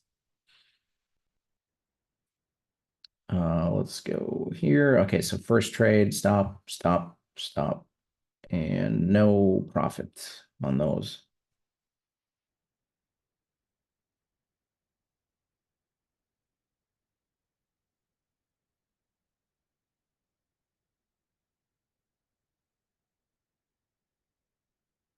All right, let's Yeah, so this is the point where you go, okay, this isn't good. It's not good enough. There's some good stuff. There's some not good stuff. Like this, that's a great trade. But at the same token, would we have preferred to trade it here? Well, no. But what makes this work and this one not based on the signal, right? Then you go to this one, you're like, this looks like a great little trade. Didn't work. So this requires optimization. I mean, that's just the reality of it. Like this looks great. That looks great. And then we've got a new profile. Maybe there's too many profiles. The different things you can look at here. I would say I would be kind of starting from scratch on this. Let's look at time of day. Yeah, afternoon clearly not good. 5:30 for whatever reason not good. You're on exit time. What's that? You're on exit time. Oh yeah, thanks. That's a bad habit I have. Interesting. This one looks good pre-market more than anything. Let's look at optimizing up till 9:15 or so. See what we get. Let's do start time.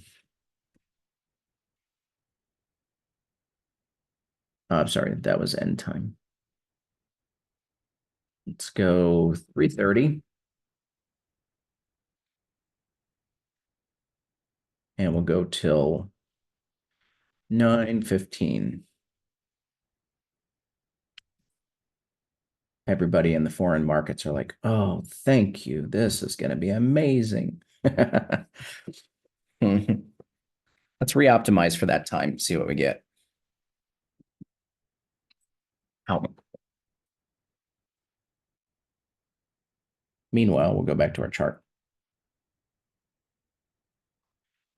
Yeah, so 3:30, what date is this? 6:12, which is, oh, well, that's why 6:11 and 6:10 were inside days. Let's go back and look at those. You could do DAX. You can definitely do DAX in the pre-market, pre-US, I should say. Yeah, sounds good, Audrey. Have a good one.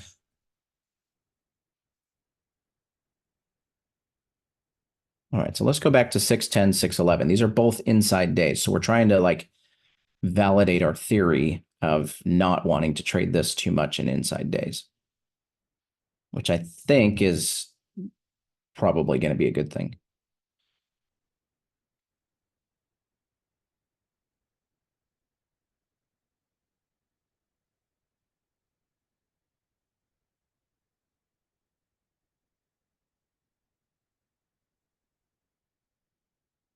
Now, the only challenge with if you are doing pre-market is your volume profile, well, your daily range is likely to be inside more often because you don't have daily range yet. It's the markets haven't opened, you know.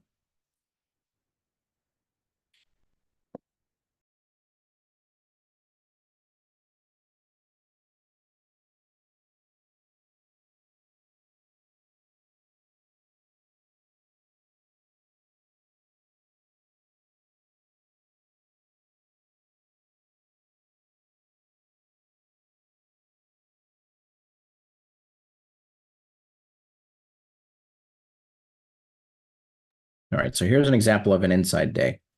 Stop, stop, another stop.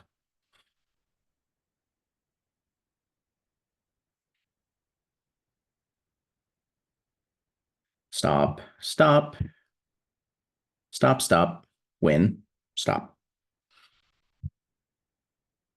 Seems pretty realistic to not want to really mess with it on that day. Let's go to 6:11. 6:11 is an inside day. Let me back up a little bit.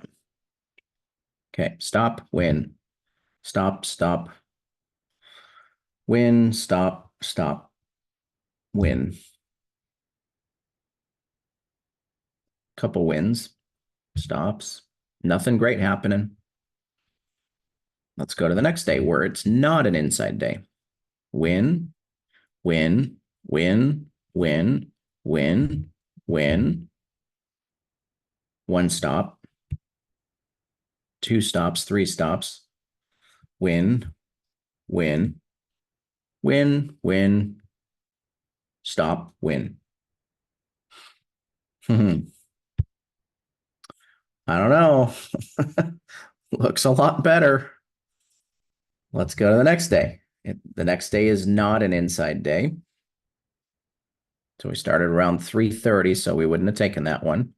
Win, win, win, win, win, stop, win, stop, stop, win, stop, win. Looks a whole lot better on outside days. Let's go to the next day.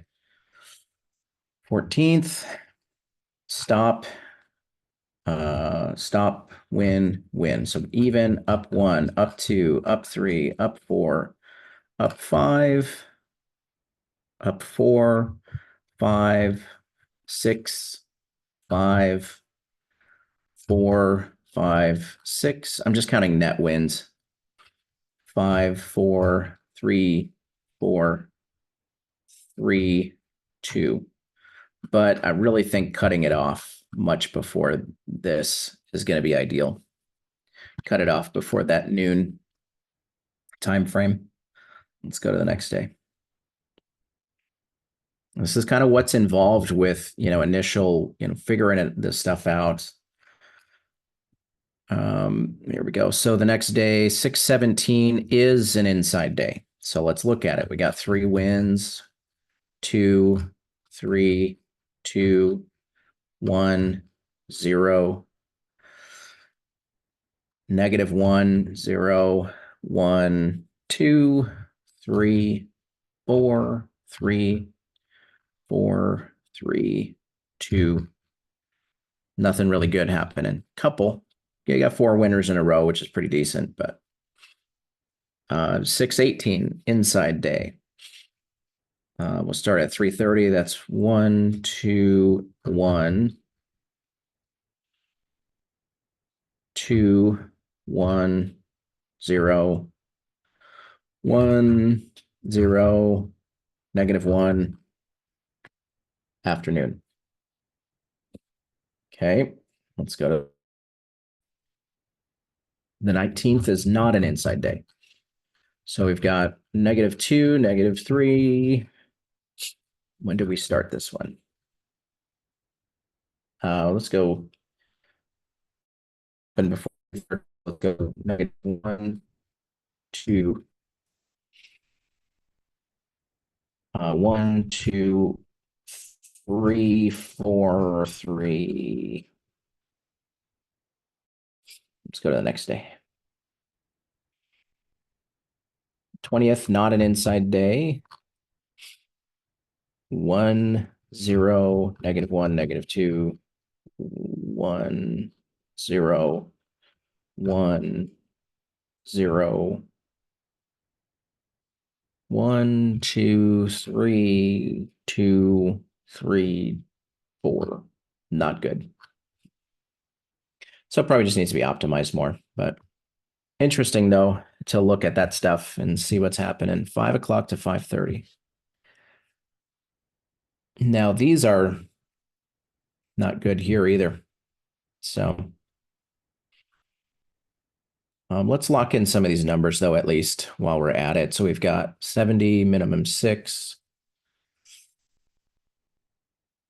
6, 6. So we could probably lock that one in.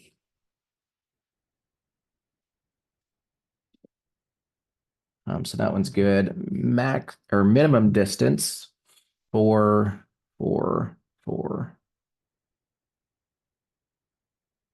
3 gave you more trades, but a little less profit. Gave you a lot more trades. We'll lock this in at 4. Max distance 12. 10.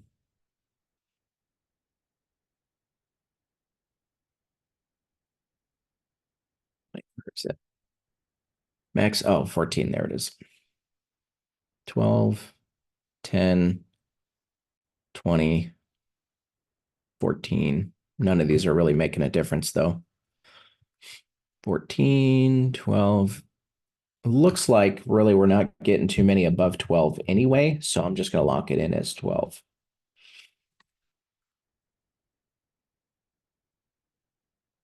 All right, let's look at minimum closes. We'll just go like 1 to 3. I'm not going to try to do too much here.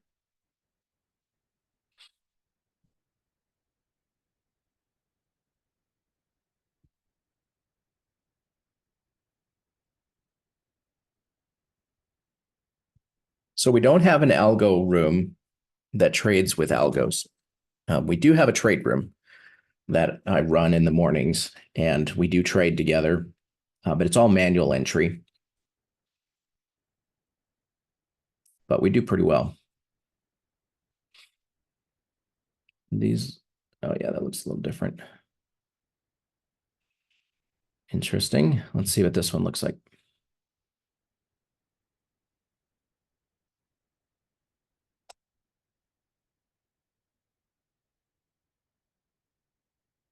I'm sure they're out there somewhere.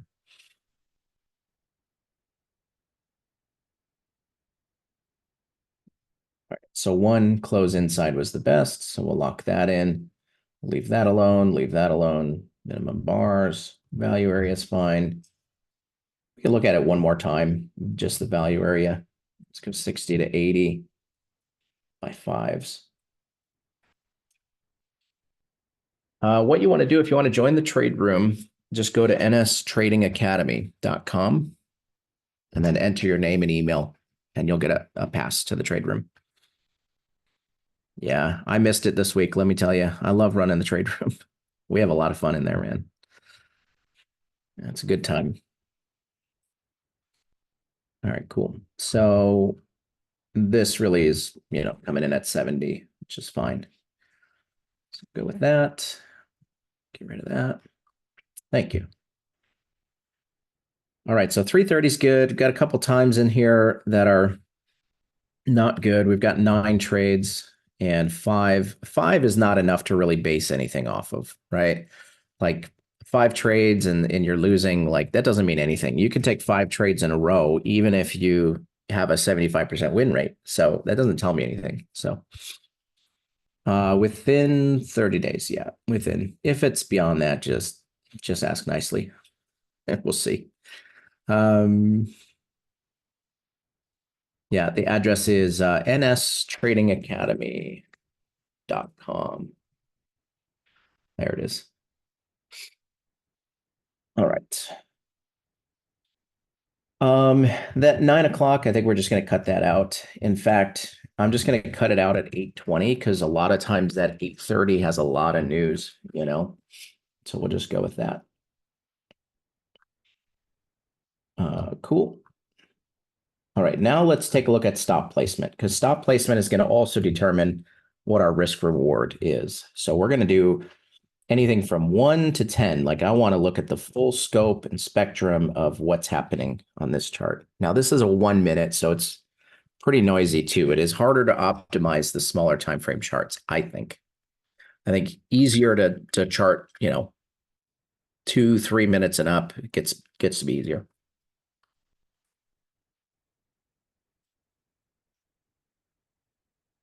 Oh, I'd love to hear it, TJ. Love to hear it. Send me an email. Send me an email if you have time. I would love to hear about it. Or we could even just set up an appointment and just chat. You can tell me about it.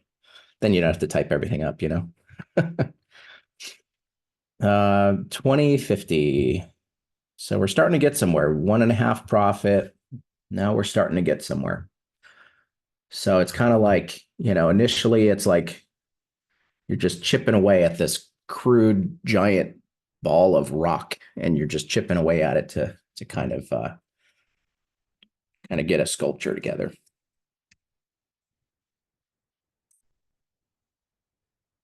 Yeah, there's my email, guys, if you need it. That's awesome. Anybody talking crap out there? It's always the question. Like, Oh, that Neuro Street, man. Oh, man. I doubt anybody really does that, but you never know. You never know. People are people. Minimum allowable. Let's look at this. So we have a stop loss plus 6 is what we came in at here. Or POC plus 6, I should say. Let's look at minimum allowable. Let's dial this in. 6 to 12 and see what we get here.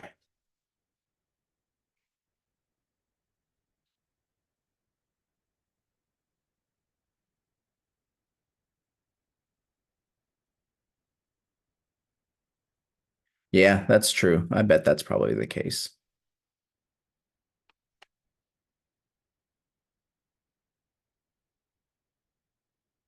A little bit more money. We shaved off one trade by changing those parameters. So let's minimum was 12. Interesting. Cool. What's wrong with it?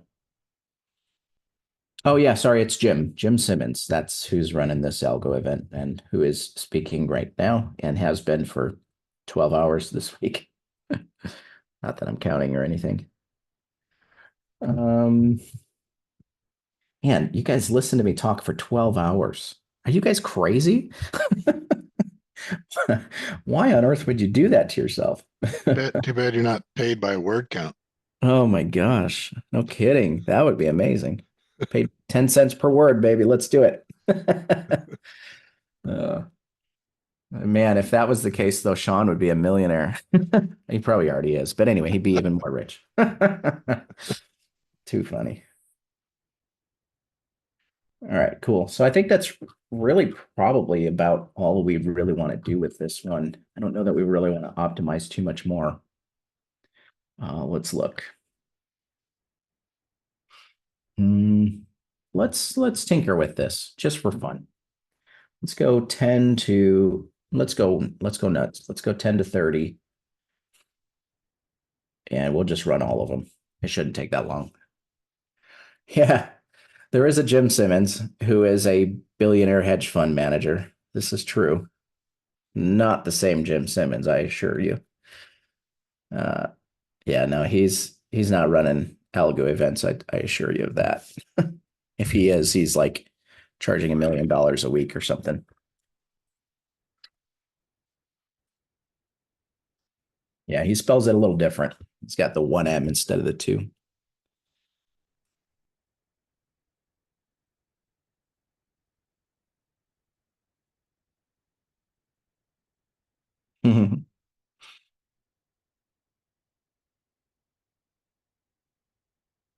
Oh, did he pass away? Oh, no kidding. I didn't know that. I hadn't heard. Interesting. Well, that's too bad. Just a few weeks ago. Should we optimize per stock or per pattern? This one you could trade it on stocks. It's going to be tough to optimize though, unless there's like a major large cap stock or like a ETF or something that you're wanting to use it on. Otherwise, it might be kind of tough to optimize. Yeah, but this is looking better. So we got 1.67 minutes per volume profile, 27. Okay, well, obviously there's only a $50 difference to go from 15 to 27. So I'm not going to change it based off of that. So I'll just leave it at 15. There's some stuff where it's like you can really get into the weeds on this stuff, and I encourage you just don't. If it doesn't really make sense, yeah, probably just stay away from it, right? All right, let's do this. We're going to optimize data series. And true to what the original template was doing, we're going to go by seconds. We're going to go anywhere from 30 to what's a 5 minute? I'm not going to do the math right now. It's 150 or no, 5 minutes times 60 to 300. And we're going to go by 30 seconds. And we'll see what's going to be the best chart. Yeah, Randy, send it in to us. You could send it to support. Send it to the support email. We could take a look at it. Or you can send it to me or Jeff or any of us is fine. If you guys have ideas for algos, we are always happy to hear them. We do have a queue of algos that are in queue right now. So I can't say that it would happen anytime soon. Depending on the complexities of it, could be a factor as well. But if you do have ideas, here's what we would suggest. Show us the trade setup, the rules, obviously, but then show us some results, some trade results, because that's going to really, anything that shows that I've been trading this, it's working. Absolutely. We're all for that stuff. If we can code it, why not? So yeah, nothing really changed in there. So really the 1 minute was the best chart. So we'll just leave it as 1 minute. The other thing that you can do, we've already done it, but you can go like 1 to 5 minute, and you can go by twos, and then that's going to test 1, 3, and 5. I've seen Jeff, you've done that before and seen you do that. But yeah, so that's an idea. Is this the greatest thing since any template has ever been made? No, but let's save it and let's go check it out. All right, let's load it as a back test just to make sure we've got everything. And go here, 15.170. Yeah, that all looks good.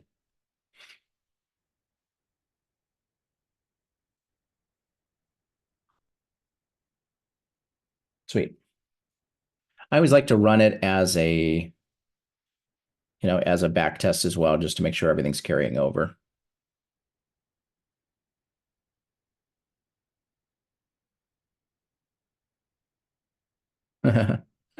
It's a fair question. Hang on. What a royalty? I don't know. That's way beyond my.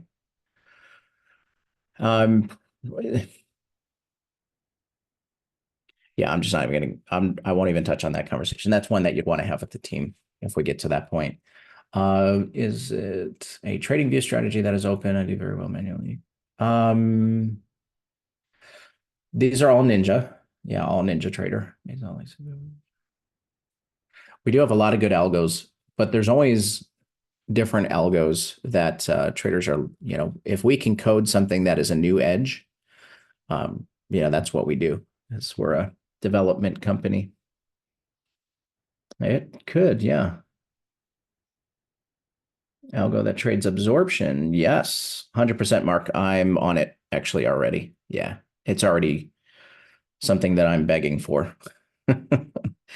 Because trading absorption out of divergence, for example, it would be killer. Algos and Tick Blaze. Tick Blaze is hopefully, I keep hearing 60 days, but I heard that 60 days ago. So in fairness, I do believe it's closer now than it was, but I keep hearing 60 days. So we'll see.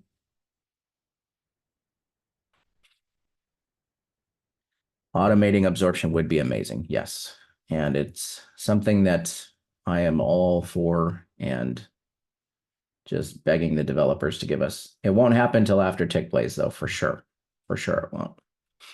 NS prop is still coming, yes.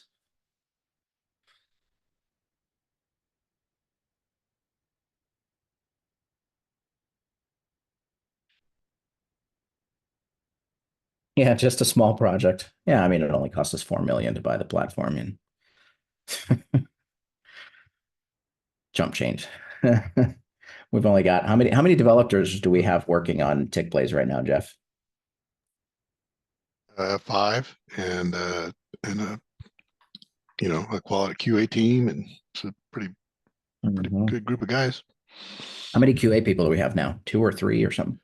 Our goal is 2. We had a little bit of a but it's 2. Let's just say 2. Well, 3 with the manager. So yeah, there you go.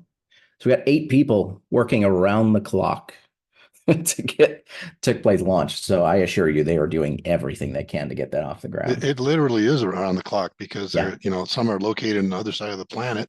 Mhm. And so they just hand it off from one day. It's basically going around 24/7. Yeah. And we hired that guy from Mars, you know. So there's a guy on Mars, like he's up there with Elon Musk, and they're working together to figure it out. All right, so let's look here. So we've got the first day is June 6th, which is an outside day. So we've got win, loss. Okay, so we're going to look at it now after it's been optimized. And we're going to do the same thing we did before. Just looking at inside and outside days. Can we make it better? Is it decent? Yes. Can it be better? That's always the question that you want to ask. Before you deploy anything, can I make it better? Can I reduce my losses and improve my wins? Always. That's our goal as a trader, right? So we got loss, nothing. So 0 for 2 that day. Let's go to the next day. What date was that? No, that's fine. 610, inside day. Loss, win. 1 for 3. No bueno. Let's go to the next day. 611 is an inside day. Win, loss, win. So net 1. That's an okay day. 612. Yeah, 612. No trades. Sorry, 1 trade. Winner. Let's go to the next day. 613, not an inside day. 1, 2, 3 wins. Love it. Let's see, 614, not an inside. 1, 2, 3, 4 wins, 5 wins. Let's go to the next day, 616. 617, inside day. So we've got 1 win, 0. That's it. 1 and 1. Next day, 618 is inside. 1 loss, 1 win, break even. Next day, nothing. Next day, what date is this? 20th. Not an inside day. 1 loss, 1 win, 2 wins, 2 out of 3. Next day is the 21st, which is an inside day. You got 1 win, 1 stop, 2 stops, 3 stops. So 1 for 4. Let's go to the next day. 625 is an inside day. Let's see, was there any others before? No. Inside day actually gave 2 wins. That's interesting. I would be curious to look at this actually. Yeah, you see, this is a big run up though. So even though we are inside the overnight and inside the previous day, there's some pretty good movement to the market. And so it's not like a tight range. And so I would say you're going to be best. Markets that have some movement are going to be the best days to run this on. Doesn't necessarily have to be trending. You just need room to breathe. You need room to trade it. 626 is 0 for 1, 0 for 2. And that's it. And then this day, this is actually today. 1 win, 2 wins, 3 wins, 1 stop, 3 out of 4. Great. We'll take that any day. So I think there's definitely some merit to maybe not necessarily inside outside day. Maybe that's not the ticket, but clearly looking at the range of the day. Is it a day that has some movement to it? That's going to be a big factor in which days you want to run this algo if you're turning it on and off. So there you go. But we've got a bunch of templates for you. They're already prepped. Yeah, let me save this. They're already prepped and ready to go. And let me go back to a strategy window, actually. And so we'll get those posted in Discord. So take a look for those. I'll get this out for you guys as well. Make the P&L change as you scroll. That would be kind of cool. Yeah, I don't know. It does show on the histogram. Maybe they can add another field in here that just shows, this. Maybe there's like a hover or something. I don't know. I wouldn't hold your breath because it's Ninja, and I'm sure we're probably not looking to make too many changes in Ninja right now. So, but something to note for Tick Blaze for sure. Load.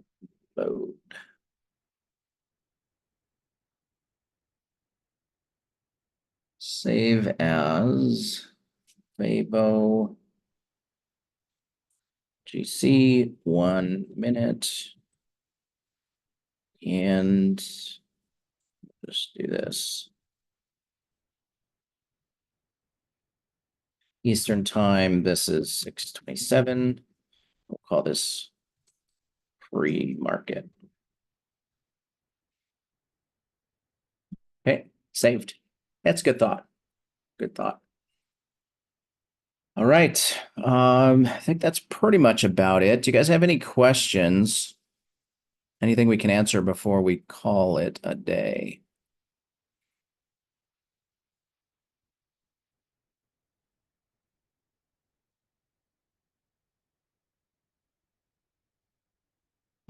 That's pretty cool. Yeah, so what's up for tomorrow? What we are going to do tomorrow is we're going to recap. We're going to do kind of a, kind of a recap of the week. We'll kind of go over what we covered, touch base on a couple things. Sean will be with us. And we're going to go over, first off, somebody tomorrow is going to win all the algos, every single one of them. So come out tomorrow so you can find out who's going to win. I don't know if they're actually going to pick the winner already or if it's going to be after that tomorrow. I don't know, but just come anyway. We've also got an amazing offer for you. This is once in a long time. I wouldn't say lifetime, but very, very good offer for you guys. This has been a free event. We certainly appreciate the opportunity to hang out with you and all that. But if we can help you with the algos, if you want to pick up a couple algos or something, we can help you. But there's going to be an amazing deal. So stay tuned for that tomorrow. Definitely come out and check it out. We will save this and send it out. Does GAP include SMC? No, not anymore. Although if you decide to join GAP, I'm sure we can look at something for you. Are you looking at doing a working version? Easy Trainer. Tick Blaze, yes. We already have that stuff built out. Yeah. Good. See, yep. Thanks, Cornelius. Tick Blaze comes going to be a little Ninja. I don't know. I'm not sure Tick Blaze versus Ninja. I mean, it's going to be a while before they get moved over. So I don't know. Do you ever use VABO with seasonality? You could. I don't know. It's a volume-based system, so thankfully you don't have to really do too much because it's kind of already factoring that in, Scott. Recordings will be available tomorrow. My personal favorite is the VABO and the CWAP as far as algos go. I do think they all have great potential, purpose, opportunity. Just a matter of using the, again, right tool for the job, right tool for the job.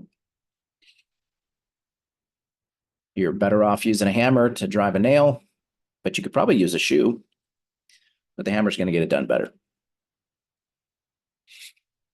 Cool deal. You have an API programmer that can hook into customize. We do have programmers. I don't know about APIs necessarily. When are you guys looking to start a algo trade room? It's not on the radar, honestly. It's not something that is currently, in consideration, although, we have people ask for it, but we've got other priorities that we're focused on right now. From a business standpoint, it doesn't make business sense for us right now. I don't know if that'll always be the case, but as of right now, it's not on the radar. So yeah, cool. What's the difference between CWAPer and VWAPer? Everything. Yeah, it's CWAP is anchored VWAPs, and the VWAP is the daily VWAP. And the VWAP is trading off of standard deviation levels off of VWAP. So, yeah, so completely different. The CWAP is trading pullbacks off of anchored VWAPs. Yeah, totally different. All right, what do you guys think? So we have covered all the algos. Tomorrow is the recap and end of the week. What have you thought about the week? Let us know. We always welcome feedback, comments, good or bad. You know, we're always looking to improve, obviously, if you have any suggestions on things that we can do differently. But what have you guys thought? Type in the chat box, let us know. And of course, you're always welcome to send us an email as well. But good to get some feedback on this. So thanks. So feel free. I'm going to stick around for a couple more minutes in case anybody has any questions, anything of the sort. Hopefully, in this whole process, you've learned some different things about the big picture of trading, right? I've been at this for 16 years as a trader, and I've learned a lot over the years. I've learned a lot about what works, what doesn't, and what works only some of the times, right? So if we look at like the stuff that works some of the time, is it worth trading? It comes down to risk reward and probabilities. If you're got a coin flip, you know, something works half the time, for example, and you've got 1-to-1 risk reward. Well, obviously it doesn't make sense to trade something that only works half the time if you're a 1-to-1 trader. So, you know, it's a matter of cutting those things out so that you can improve your win rate. And by doing so, you improve your profit factor. So when you look at things, you want to find things that work mostly all of the time. So if you're, you know, looking at conditions for your trade strategies or setups for the day, really focus on the things that are going to make you more winning trades, because you can always add more strategies or more markets. Don't feel like you have to trade every trade. Trade the trades that, you know, that are going to work for you based on your filters and directions and stuff. Which things work all the time? I would say our CWAP setup, which is really an anchored VWAP, and our VWAP touch and go trade. They're so good. So good. The liquidity blocks that we're trading, fantastic. These are all manual setups though, because they're based on multiple different inputs and parameters and stuff that just can't be coded yet into an algo. So there's, you know, a lot of you'll hear me say there are things that the trader should do and there are things that the algo should do.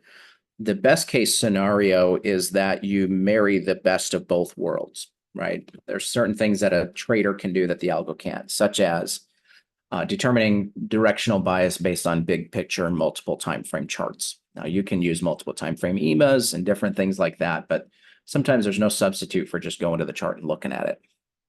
The other thing would be major support and resistance. The algo does not know if it's trading into major support or resistance.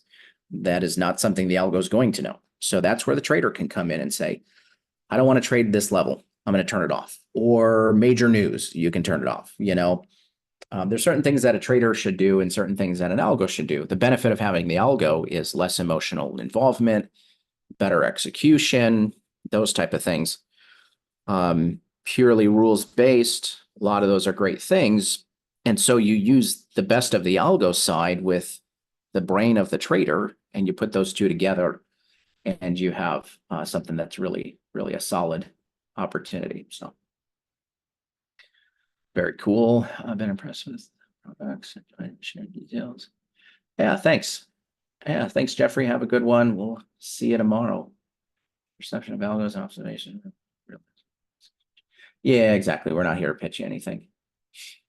Careful, he was sick. Lance, that was fantastic. Thanks for that. Careful, he'll sick dueling CWAPs on you. Those of you in the GAP program know exactly what he's talking about. For those of you who don't, just be glad you don't know what he's talking about. That's like really super advanced stuff. But I go there because who knows? Maybe some traders are ready for it, maybe not. So or emos. Yeah, cool. Good. No, that's awesome. Oh, thanks, Jose. Appreciate it. 7 to 9. Okay, good. So there's a comment here, best to do the set and forget on gold from 7 to 9. That's great. That gives you some really good insight on which ones to really look at optimizing. Yeah. Yeah, 7 to 9 is great. Maybe even cutting out that 8:30 time frame though, right? 8:30 has a lot of news releases. So to be able to cut out before and after 8:30 is probably a good plan. Yeah, good. Good. VWAP, VABO, or Ready Set. VABO is great. Honestly, VWAP's great too. VWAPer is a great algo. It hasn't seen much traction over the years because we've developed so many other new ones.